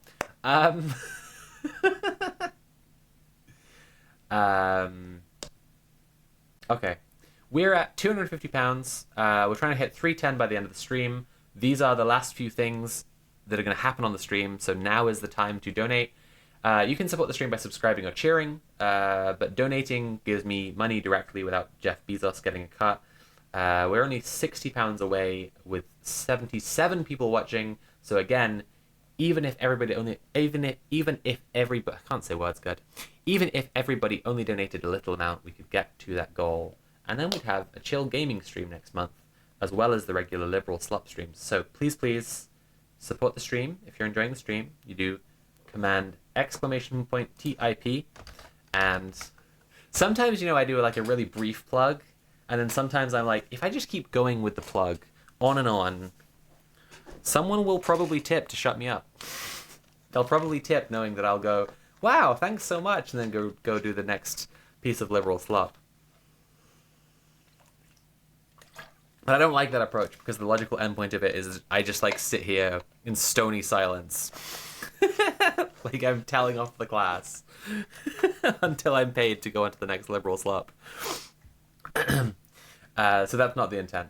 Chibi Gojira says, oh, cool, I'm like 120 pounds. Should I be taking Ozempic? We might watch a bit of the video that I'm thinking of, but I watched a video earlier today from a medical doctor about a rare case, but a case in which the effects of Ozempic were exaggerated in this woman's body. Like, it worked too well. Like, to be clear, it was doing the thing it's supposed to, but too much of it. And she nearly died and suffered, like, very, very, very serious effects across her entire digestive system. Yeah. I just, like... if everybody were taking Ozempic, and society's already intensely pro-skinny, anti-fat culture were exacerbated, like, yes, a lot of people would experience very, very, very serious health effects. And I think this rare case would become a lot less rare because a lot of people would like take too much on purpose to get as skinny as possible. Okay, we're going to watch The Fat Problem from BBW haters, rainbow despisers, sunset non-enjoyers, and sound of a baby laughter, sound of a baby's laughter, block outers, Kurzgesagt. They simply hate what makes life good. Okay. Fat. And again, I will warn just quickly again. Oh, thank you so much, Cherry Pitspit, for the £2.62. In honor of trans girls getting bigger, I got meal drinks covered by my dietitian, and I just hit my calorie goal for the day. Eat food, everyone. Make you soft, food good. Thank you. That's really sweet of you. I really appreciate that. And as I said, small donations are still really, really appreciated. Thank you so much. Everyone should follow Cherry Pitspit's example, in my opinion. Another, just to quickly warn again before we get into it, this video hates fat people, and it hates people enjoying being fat, and is going to say a bunch of absolute gibberish nonsense, but it probably also will be quite aggravating, so just be braced for it. Schmarty, thank you so much for the £5 donation. More like Kurzgeslop, lol. Yes. Kurzgeslop.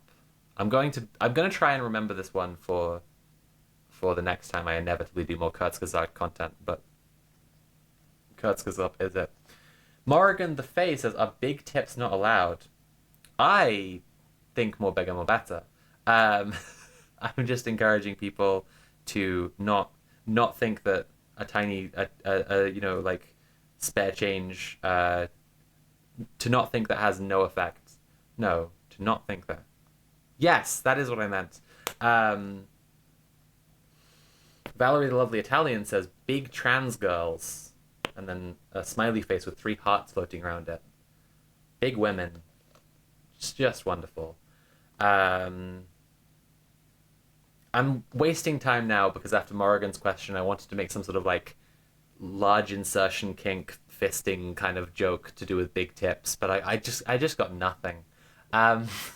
Let's watch this dumbass video. Is your most dangerous organ? Yes, organ. While it's often falsely described as a mere expression of laziness or gluttony, fat is essential for health, controlling and guiding crucial processes in your body. But if you have too much fat, it starts to disrupt. So, he's just shared some science I think a lot of people don't know, which is that fat is really good for you and does important stuff in your body. And then said, but it's really bad. Which I just think is kind of an own goal. Like, I think that's just actually kind of funny because a lot of people will have like learned in that section there that like fat can be good for you, which is like not the common thing to say in society, because again, society is actually already really anti-fat. Disrupt your metabolism, becoming one of the most deadly things that can happen to your body. Today, more people are obese than starving, which is a huge victory. There are all sorts of ideas about the cause of the obesity epidemic, but it really comes down to one thing. For millions of years, humans had to expend a lot of effort to get food. The cause of the obesity epidemic is that the category for obese is absurdly low. That's like, sorry, let me pull onto close-up for a second for this one. The cause of the obesity epidemic is that the category for being considered obese, the line is set insanely low. Like, insanely low. Like, I used to date someone who was chatting with, who was in the process of like getting referrals for bottom surgery at the time that we were dating, and she gave her measurements to a doctor, and the doctor told her she was obese. She like cycled both ways to work every day and just ate like beans, and she was considered technically obese. Like, oh my goodness, thank you so much, Morrigan the Fae, for the £50 donation. If you like the tip, later I'll give you the whole thing, ha ha ha. For real though, Sophie is lovely and has such a great smile. Oh, that's really lovely. Thank you so much. And thank you for giving a donation message that aligns far too closely with actual sexual dynamics I'm really into. Thank you so much for the £50 tip. We are now only £2 38 away from hitting the stream goal today, in which if we do, I will do an extra gaming stream next month where we just hang out and play some video games. Thank you so much, Morgan. I really, really appreciate that. And yeah, let's go back to the thing. Yeah, the cause of the obesity epidemic is a classification issue, right? Like it's primarily an issue of obesity being defined just in completely insane ways. Food and often faced hunger. Our bodies evolved to hold on to every bit of energy. And then suddenly we had an overabundance of food we didn't need to move much for. We made food hyper-palatable and ultra-processed with loads of unhealthy fats, salt and sugar. People who've seen my video, The Endings Machine, may remember what I'm... Thank you, Million Peaches, for the £3 tip. And just the tip is the message. I'm texting you later. Prince Infidel said, how much money away from gaming stream per person?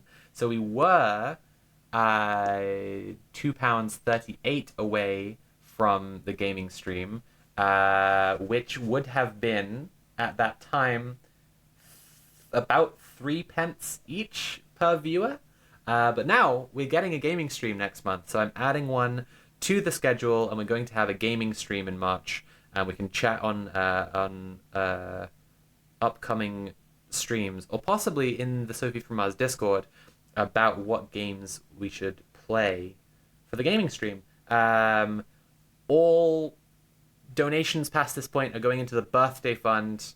We're now past the point of helping me just survive and firmly into the nice stuff and treats area. So if you want help to fund me to go visit New Zealand where I was born, go hang out with Tim, my co-host from Red Planet, probably get a sick tattoo from Tim for my birthday.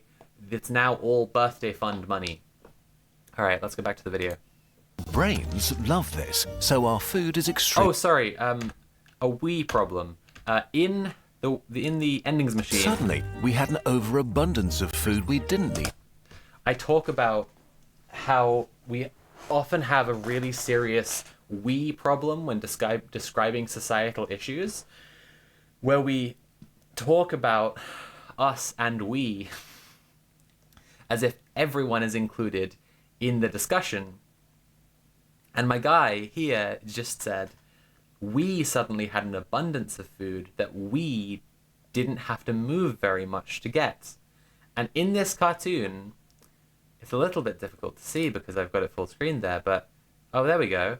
In this cartoon, there's a lady who's eating a lot, and there's a guy here who's brought her food. And it's funny, he's wearing like a little box on his back. Like, it reminds me of someone. Are there guys in society who like have that little box and they deliver you your food? Presumably he also has access to loads of food. He doesn't have to move very much to get, right? Like he must be in the same situation as her, right? Right? This is so obnoxious. To move much for. We made food hyper-palatable and ultra-processed with loads of unhealthy fats, salt and sugar. Our brains love this, so our food is extremely hard to resist, to the point of being addicted. Cherry Pittsburgh says they also literally just mentioned a gajillion starving people. Yeah, like he only mentioned it in the context to say we now have more obese people than starving people, but like most people have been stopped from starving by receiving very, very basic food, like rations, basically, and are not, like, doing loads better than starving. And there's a whole ton of people who are, like, working incredibly hard and affording, like, just barely, you know, like, sustenance, but, like, it's not, like, good for them. And then this video is focusing on having too many burger, I guess. It's also extremely convenient, cheap, and you get a lot of energy per volume, so it's not very satiating. This leads to most of us Valerie, the lovely Italian, thank you so much for the £10 dono, and the message, always happy to give a nice tip to a lovely woman such as yourself. Sorry. Now chat's just like, this is all just... Thank you very much for the £10 donation. regularly overeating without realizing it. And food is aggressively marketed, especially to children. Fat comes with a lot of shame and blame, which is pretty unfair in a world full of things that make you feel nice and Blaming and shaming fat is pretty unfair. Anyway, fat's fucking evil and it's gonna kill you. This is so stupid. are available within minutes. Body fat is also often unfairly villainized, but it's crucially important for your health. And if you don't have enough, you can suffer problems from infertility to a weak immune system, fatigue, mental health issues, and osteoporosis. Still, none of this changes how bad excess fat is for us. So, in the first couple of minutes here, we've heard that it's natural for us to want to be fat. It's a sign that your life's pretty good, actually, that you're fat. We've heard that there's a lot of stigma in society against being fat, and that like stress might be a thing that we need to think about because of people being stigmatized. And also we've heard that it's really bad for you not to have fat, and that fat actually does important stuff in the body. He hasn't made a good logical case against fat so far. He's just repeatedly said fat's really scary and bad. So, how does our fat organ become so destructive, and can we help ourselves? What is fat? If you consume more energy than you burn, you store it as triglycerides, an organic battery bustling with energy, collected in a large drop of fat inside a white fat cell. So the caption there says, collected in a large... There are also brown and beige fat cells that play other roles, but they're not important for this video. Brown and beige fat cells are the ones that do like a lot of the really good stuff.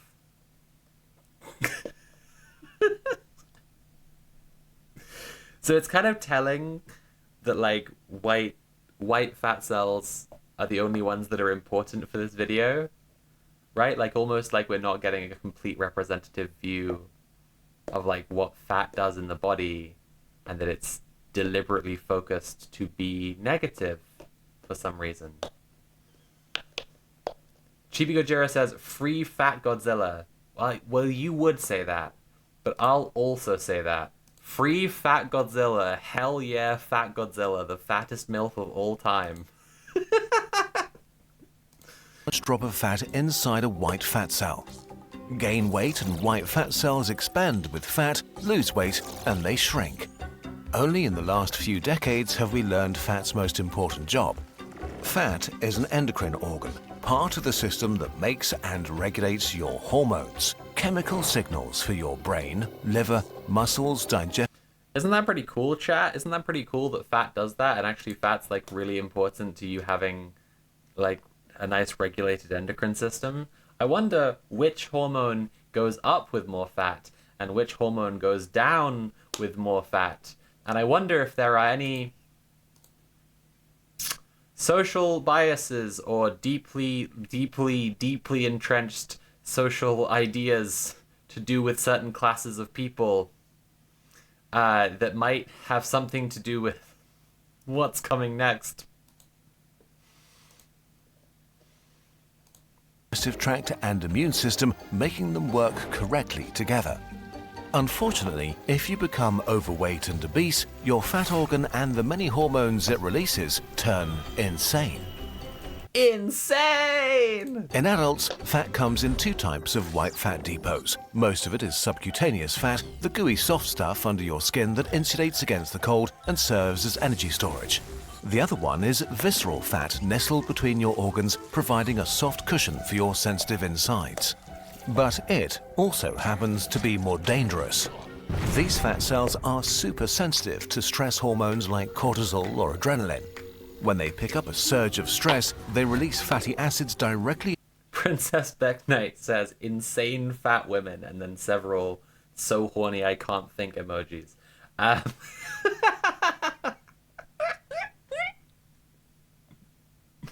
this channel will always stan fat women. Fuck you, Kurzgesagt. Hang on a second. No, that one's important for close-up. Fuck you, Kurzgesagt. Into your blood and are picked up by your liver as a rapid source of energy. On top of that, your visceral fat is very metabolically active, in a constant hormonal dialogue with the rest of your body. What's crazy about this is that I think a ton of the people who are like the most into being fat and loving fat people wouldn't even dispute tons of this video on scientific terms. Like, yes, we're all aware there can be health downsides to being quite fat.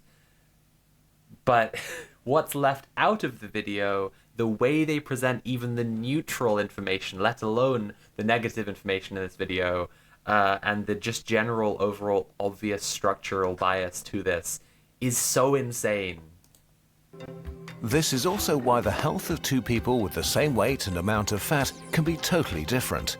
If you're pear-shaped and your fat is mostly in your hips or limbs, you're much less at risk than someone apple-shaped with a lot of fat in their torso. That's crazy because fat redistribution, as you experience estrogen for a long time, is likely to lead you to get more fat in your hips and thighs. I wonder if there's any kind of endocrine organ in the body that might lead you to have more estrogen if you have more of it. Bite by bite. As you gain unhealthy weight, excess visceral fat triggers a cascade of negative changes all at once. Fat cells bloat up to their limit until they outgrow their blood supply and get starved of oxygen. They become critically stressed or even die. This is bad. If you're overweight or obese, your fat is basically a wounded organ leaking stress and poison into your system. Stress and poison. This sucks so bad. This is such a disgusting fucking video. Like, again, we've gotten so far away from science, and this is just like fatty shaming. Like, this is so nasty. Especially your visceral fat, even more triggered by the extra stress hormones, makes your blood more fatty. This overfeeds your organs like your liver or your muscles, who can't keep up anymore and begin to take damage. The cellular stress and dead fat cells are emergency signals that call your immune system to a fight. Armies of macrophages invade your fat tissue, creating clusters trying to eliminate the cause of the stress. Prince Infidel says, citation needed Kurtz. And it's like, yeah, I think that a lot of this video is just one rolling citation needed. It sucks. I've been streaming now for 4 hours. I would really like to get through the Kurzgesagt stuff that I intended to at the start of this. So we are going to press on, but I'd like to highlight that although we've beaten the donation goal, I'm now going later than I intended to. So bear that in mind when you consider supporting the stream. But can't. So they stay and call for more help. In a lean person's fat, immune cells make up about 5% of cells. In an obese person's fat, up to 40%. Active immune cells cause inflammation, bloating up your tissue and releasing even more alarm signals. Sorry, I need that one again. He's doing a little bit of a gish gallop, like just a lot of facts very fast to build up an overall emotive picture rather than like a logically structured argument. Up 5% and call for more help. In a lean person's fat, immune cells make up about 5% of cells. In an obese person's fat, up to 40%. Active immune cells. Million Peaches says, fat releases evil humors into your body, don't you know?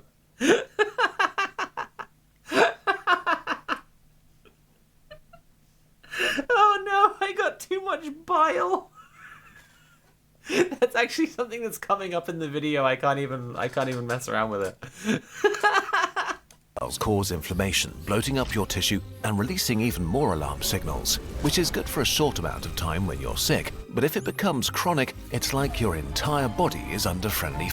Oh wow, why would a really fat person who lives in this society where videos like this exist be chronically stressed? It's so hard to imagine. Fire. The inflammation molecules and fatty acids rip countless tiny wounds into the insides of your blood vessels, which leads to plaques that desperately try to close them. This narrows your blood vessels and reduces the flow of oxygen-rich blood. Inflammation also causes your blood pressure to rise, so your heart has to work harder and your risk of... Again, we get just fine that there are negative health risks associated with being fat, and especially being fat and not exercising at all. People who are pro-fat will watch these parts of the video and be like, yep, that's fine. That's fine. People are... We know about this. This is no new information. Heart attacks or strokes increases massively. Sorry, can I just say that, like, while a stressed out looking heart is a pretty reasonable way to draw a heart, like to represent a heart attack in a cartoon, this is an actively offensive way to represent a stroke. Like, actively, like, quite offensive. To make things worse, your fat organ's hormone production gets out of whack. Like leptin. Here we go. Your hormone production gets out of whack. The satiety hormone. With a healthy amount of fat, leptin tells your brain when you have enough energy storage, can eat less and spend more energy. But if you have too much fat, instead of becoming less hungry, your brain becomes resistant against the constant flood of leptin. This breaks your internal food thermostat, which is one of the reasons why many people who are overweight feel intense hunger. One of the reasons, but also can we, once again, as with the weed video, please consider, like, that society exists and that, like, people are being shamed for the thing that they're doing to cope with society in the first place, creating a shame spiral. Like, can we like confront that even a little bit, please? Because it's so gross to just be like,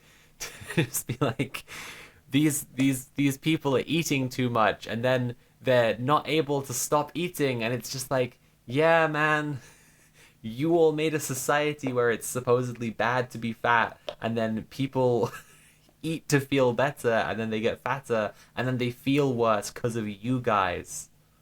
Their fat is screaming at their brain that they have enough, but the brain is not hearing the message anymore. Your sex hormones also get out of whack. Hey chat, I'd like every chatter right now to describe what your sex hormones getting out of whack would mean for you personally. I would like everyone in chat right this instant, before he describes what your sex hormones getting out of whack means, to describe in chat right now, testosterone and estrogen, up and down, which one's which. If your sex hormones were getting out of whack, what would be a bad outcome for you? I'm really serious about this. I'm really serious.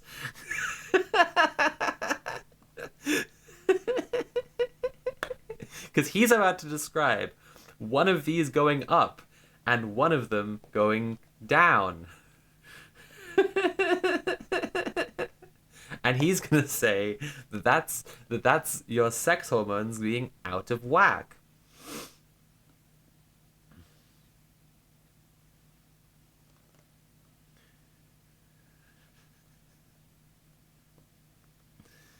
T up, E down. Bad for me. High T equals death. It'd suck really bad for me to be operating on testosterone again.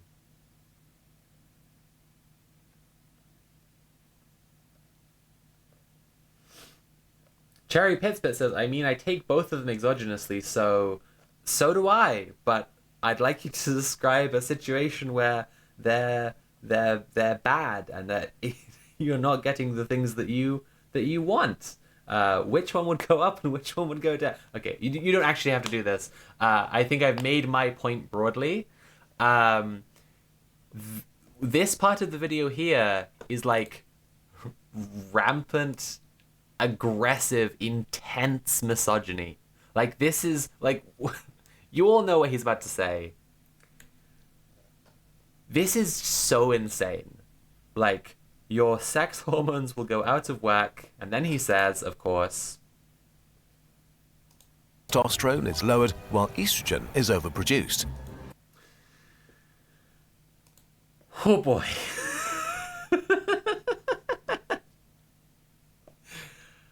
Oh boy.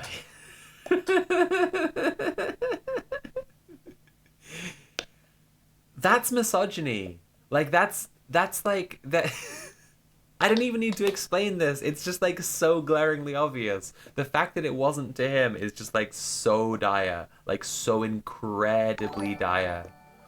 Strong Bad E-Girl is rating with a party of 47. Hello, welcome Strong Bad E-Girl and your 47 raiders. We are watching Kurzgesagt videos as we wind down the stream tonight. I am Sophie from Mars.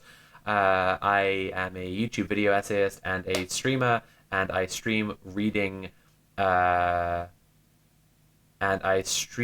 usually reading op-ed articles from liberal writers here on the Liberal Slop stream. And sometimes we watch their liberal podcasts as well, and we discuss how the liberal media does the weird mind game shit that it does to control people's perception of what is possible in politics and other such interesting questions. Right now, we're watching some Kurzgesagt, which is a cutesy little science explainer cartoon YouTube channel who have been taking more and more money from the liberal mainstream and from funders like the Bill and Melinda Gates Foundation, and has been changing from being science communicators to being actively quite anti-science because of wait.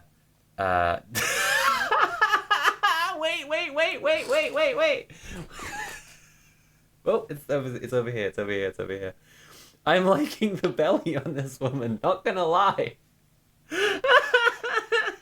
So, we're watching a video from Kurzgesagt about how fat is evil and terrible and bad. This channel loves fat bitches, and this is a hill we will die on here at Sophie from Mars LLC. What Kurzgesagt is doing here is fucked, and I hate it so much. And you all raiders just missed out on the previous claim from Kurzgesagt was that, and this is true, fat has an effect on your endocrine system. It changes your hormone levels. But Kurzgesagt said if you have too much fat, it can make your sex hormones go out of whack. Your testosterone will go down and your estrogen will go up. That's just misogyny. I'm going so fucking insane with this. Anyway, new chatters, I think I've told you everything you need to know for now. Please follow me so you see my streams in future.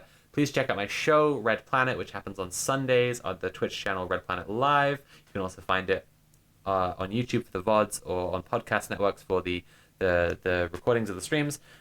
We discuss revolution and politics, and we sometimes interview activists and organizers about how they do what they do and how other people can do it too. And if you enjoy this stream, please consider paying for the stream by subscribing or sharing or donating directly using command TIP. That's TIP. There you go. And now we'll carry on with the video.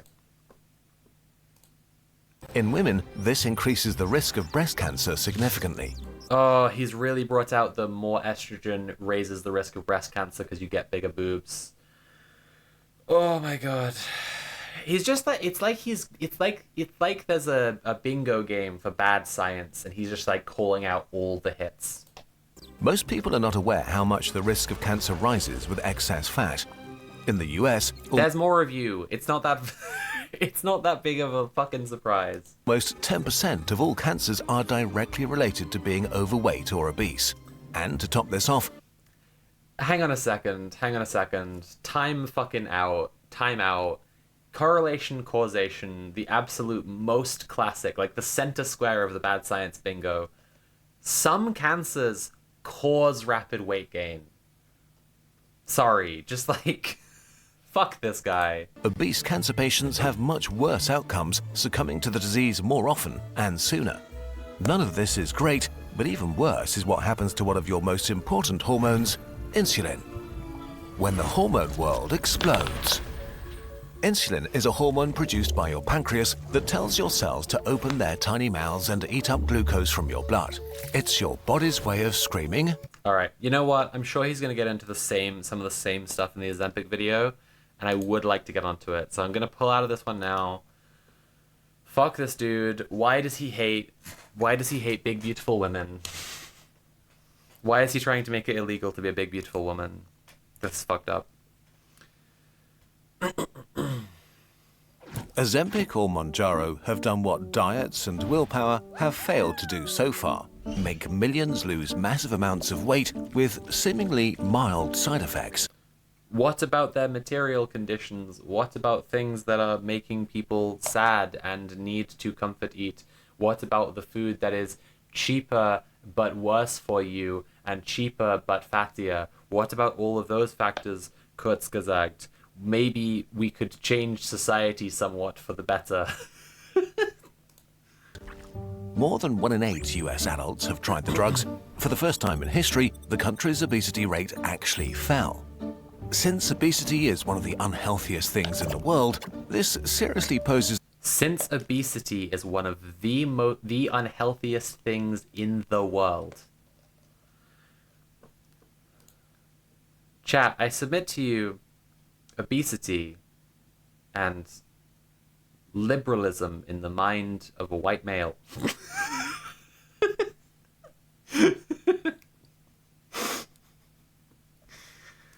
Fuck this guy. The question, should we give these drugs to everyone who is overweight to spark a medical revolution like we did with antibiotics and vaccines? The obesity trap. At its core, being overweight or obese is a mismatch between how much you eat and how much your body needs. Vindifly, or is that Yes, Vindifly says, serious question. Do bigger boobs actually have higher risks of breast cancer? Could that be a reason for me to get reduction surgery without having to jump through as many hoops? So, serious answer. Yes, bigger boobs carry a higher risk of cancer. I know multiple people in real life and know a bunch more people through other people who have had big boobs and a history of breast cancer in their family, who have gotten breast reductions because they want to just reduce their own personal risk. It is a real thing. So,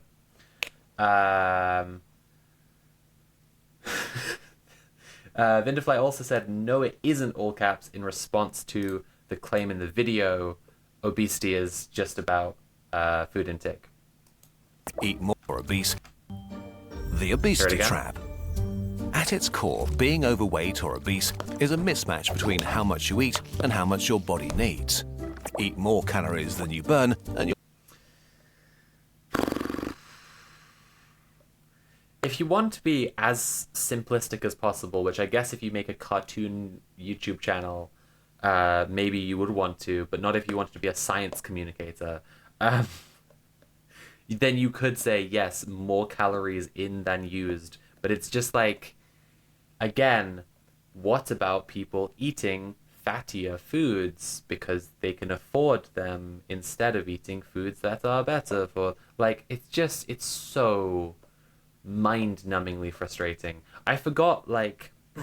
I think I got a little bit spoiled on reading, like, the Atlantic op-eds and the New York Times and shit, where, like, they're at least, like, pretending to have a good analysis of the world. They're just, like, subtly obfuscating the systemic issues. And then you come watch Kurzgesagt, and it's just, like, systemic issues. I've never heard of systemic issues in my life, ever. Prince Infidel, thank you for your concern, but I was deliberately just playing the audio back that time. Vindifly says, I'll talk to my family about history. I have dysphoria about mine, and I'd like them to be smaller, not gone. I like how my cats like to sleep on them. That's really sweet. And I've been thinking about reduction. Yeah, fair enough. I do believe that some healthcare systems in the world offer breast reduction based on family history. Some offer it based on just concern. Several of the people I'm aware of have had to pay out of pocket for breast reduction, even though they had a very, very, very high risk. And I'm sorry that you haven't been successful so far in getting a reduction just because you want one. That's That's really frustrating. Vin de Flay, but you can call me Vin. Okay, I'm happy to say Vin de Flay. That's okay with me. Your body will store them as fat, eat less, and you'll lose it. But just because something depends on what you do, it doesn't mean it's your fault. Your drive to eat is programmed by evolution and can easily hijack your conscious decision. Is your drive to eat only programmed by evolution? Are there any other factors? Like, he now is literally willing to say, like, just because you're doing the thing doesn't mean it's your fault. We've come so close. We've come so close here. Also, like, studies that are now coming out, now that Ozempic is, like, massively popular and was rushed into use and widespread commercial availability before proper longitudinal studies on its use. There are now studies coming out, like, while people are using it en masse, saying that, like, generally people who stop using it regain the weight again, or most of the weight again, pretty rapidly afterwards. Because, yeah, it's just removing people's urge to eat, and then they're just not eating. There's also a bunch of shit about depression. I just, like, this is so irresponsible. This sucks so bad. Decisions. For most of our history, food was scarce. Oh yeah, chat, at the end of this video, we're going to wrap up, because I do want to go and watch The Matrix, because it's Get Really Baked and Watch The Matrix Day, an important trans-cultural holiday. February 20th, everyone remember, mark it on your calendars for next year.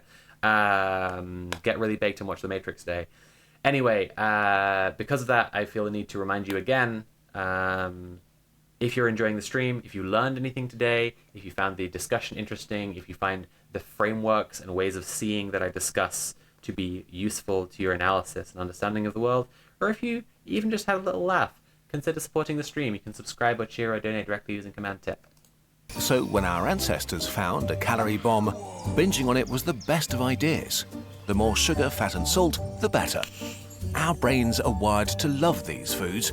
They bring pleasure, enjoyment and mental release. This helped us survive in a world where food was the most important thing to worry about each day.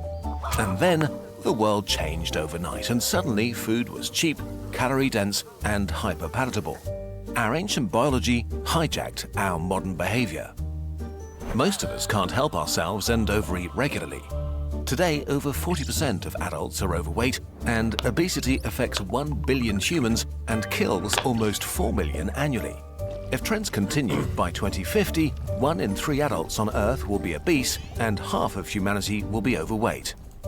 Again, I've known people who exercised for hours every day and ate really quite little, and generally pretty nutritiously, who've been told they were overweight and obese. I think there is a categorization error that is responsible for a ton of this, like an enormous amount of this.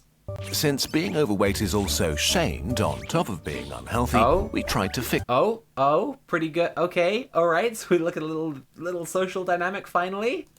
Our overeating behavior with all sorts of, well, behavioral methods. The world is filled with diets and healthy habits campaigns, but anyone who's been on a diet before knows that it's hard and no fun at all. Not only are you fighting your deep evolutionary programming, you're cutting down on a major source of comfort, social activity and good feelings. And if you've finally lost weight and want to ease up a little, you're back in the regular world full of amazing... Nolveeds says, also welcome to the chat. I can see your first time chatter. Welcome to the chat and the stream. Says, almost all the illustrations for fat people in the video really are women. It's so blatant. Yeah, like, this sucks so bad. Like, this is such deeply, like, misogynistic, horrible shit. Foods. Self-regulating around modern food is just too hard. So, my thoughts on the obesity epidemic is, maybe if Kurzgesagt didn't fucking hate women so much, then more of them would be fat, actually, because they'd realize it's really fun and cool to be curvy and have big boobs. I'm sick of this cunt, honestly. Almost everybody. Kiyoshine says they're also not even actually very fat. Yes, seriously. Again, like, they've done a drawing of a woman who would be just over the boundary for obese according to like BMI classification, and like if the classifications were shifted, she might be considered overweight, but even then, like, over what weight? And then, like, oh god, this is aggravating me so much. I really am quite sure that in like the normal curve of like how heavy people are, if they moved out the overweight and obese categorization up the scale a little bit, they would find like suddenly, oh, it's actually pretty fine as long as people are working out, as long as people are like getting in fresh air, a variety of nutrition, and getting their heart pumping regularly. Crazy. Who loses weight struggles to keep it that way or puts back. Vin says, my mom is on Ozempic not for weight purposes, but because of the history of heart stuff in her family, and it sucks. Mild side effects my ass. Yeah, people are in a honeymoon phase with this treatment where they're all really fucking excited that it works to make people lose weight fast because people hate being fat so much. It's so aggravating because like people are putting aside tons of really, honestly, really concerning shit, like really concerning shit that is being proposed, stuff that's being observed about the medication itself, because they're so excited about this one thing, because of societal stigma. I hate this so fucking much.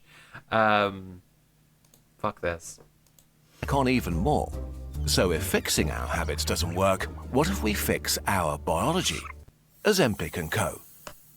Many eating behaviors, eat now or later, chocolate or vegetable, we engage with the news every day. Our partner Ground News is a website and app built to help you think critically about that channel. And now, back to losing weight. Ozempic and Co. Many eating behaviors, eat now or later, chocolate or vegetables, are actually governed by an orchestra of hormones that are not within your control. You're not hungry in the evening because you decide to be, or because this is when your body needs energy, but Cherry Pitspit says not eating is what I'm trying to fix about myself. It's not a good thing to do. Part of the reason that I've been enjoying having put weight on recently and being fat is that like trying not to eat drove me into a very deep psychotic episode. Like, not eating enough is really dangerous. Because your body releases certain hormones. And it turns out your fat is one of the major regulators of this orchestra. If you're overweight or obese, the excess fat is throwing your hormonal orchestra out of tune. This may make you more hungry or push you to overeat more, creating They reused animation. I saw it. Hack. insulin resistance that causes type 2 diabetes and so on. We made a video if you want details. But there's one specific hormone that plays its tune quietly in the background, even in obese people. The glucagon-like peptide 1, or GLP-1. It's one of the hormones your body releases after a meal. It tells your pancreas to release more insulin to keep blood sugar in check and slows down your digestion to keep food in your stomach. And in your brain, it increases your feeling of fullness and being satisfied, curbing your appetite. Oh, so it makes you feel like everything's fine? Taking Ozempic makes you feel like things are just fine? Great. I wonder if there are any other substances that you take that make you feel like everything's just fine. In a society that's very stressful. I am going to become the Joker. This is... Watching an anti-weed take from this guy right before a pro-Ozempic take from this guy, I am going to terms of service. I am going to Twitch terms of service. I am going to TOS. Fucking hell. These effects are usually modest. Once in your bloodstream, GLP-1 disappears in barely 2 minutes, its song quickly fading away. So one day, scientists had an idea. What if we made artificial copies of GLP-1 that play the same song but louder and much longer, quite much sooner, making it easy to not overeat? And since the song never really switches off, you feel less hungry throughout your day, making you eat less often. How intensely you feel hunger is largely genetic, so especially people who suffer from food noise, a constant urge to eat, feel a huge psychological... Hey chat, look at this. Hey chat.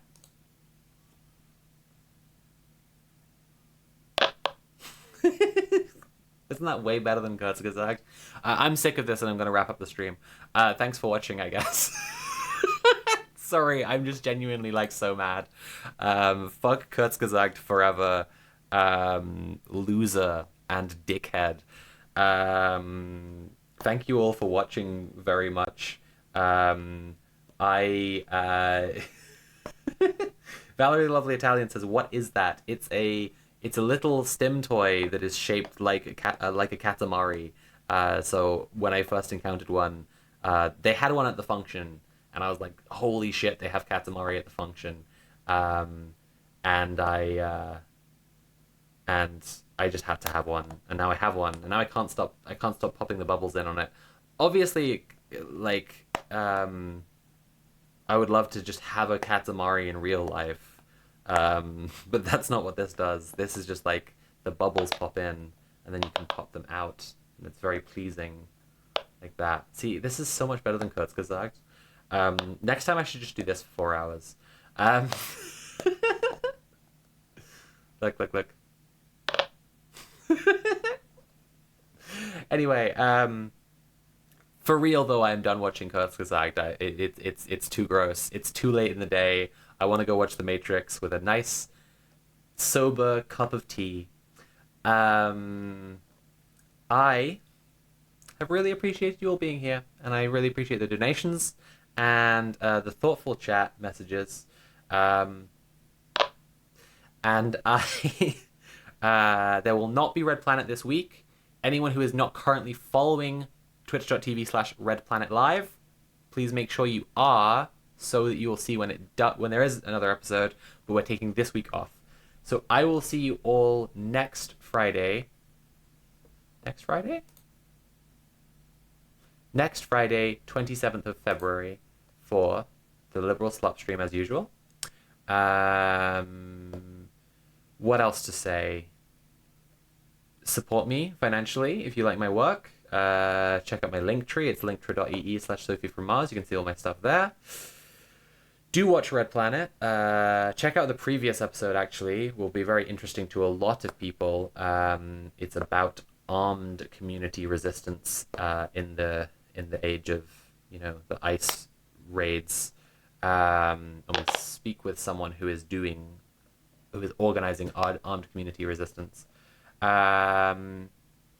What else to say? VOD watchers, thank you very much for watching. I hope you've checked out the links below and considered paying for the VOD. Yeah, I have more stuff upcoming. I have writing I'm working on. It's a good time to be on the Patreon. It's always a good time to be on the Patreon. I'm not going to raid anyone now because it's Get Really Baked and Watch The Matrix Day, and we shouldn't be raiding anyone. Everyone should get offline right now and go watch The Matrix. So everybody in chat, make your favorite animal noises. Everyone in the watching the VOD, comment your favorite animal noises. It's time to wrap up the stream.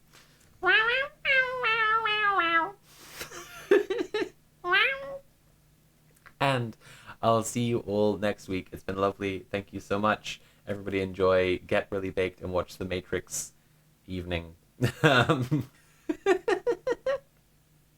Thank you so much. I'll see you on the next one.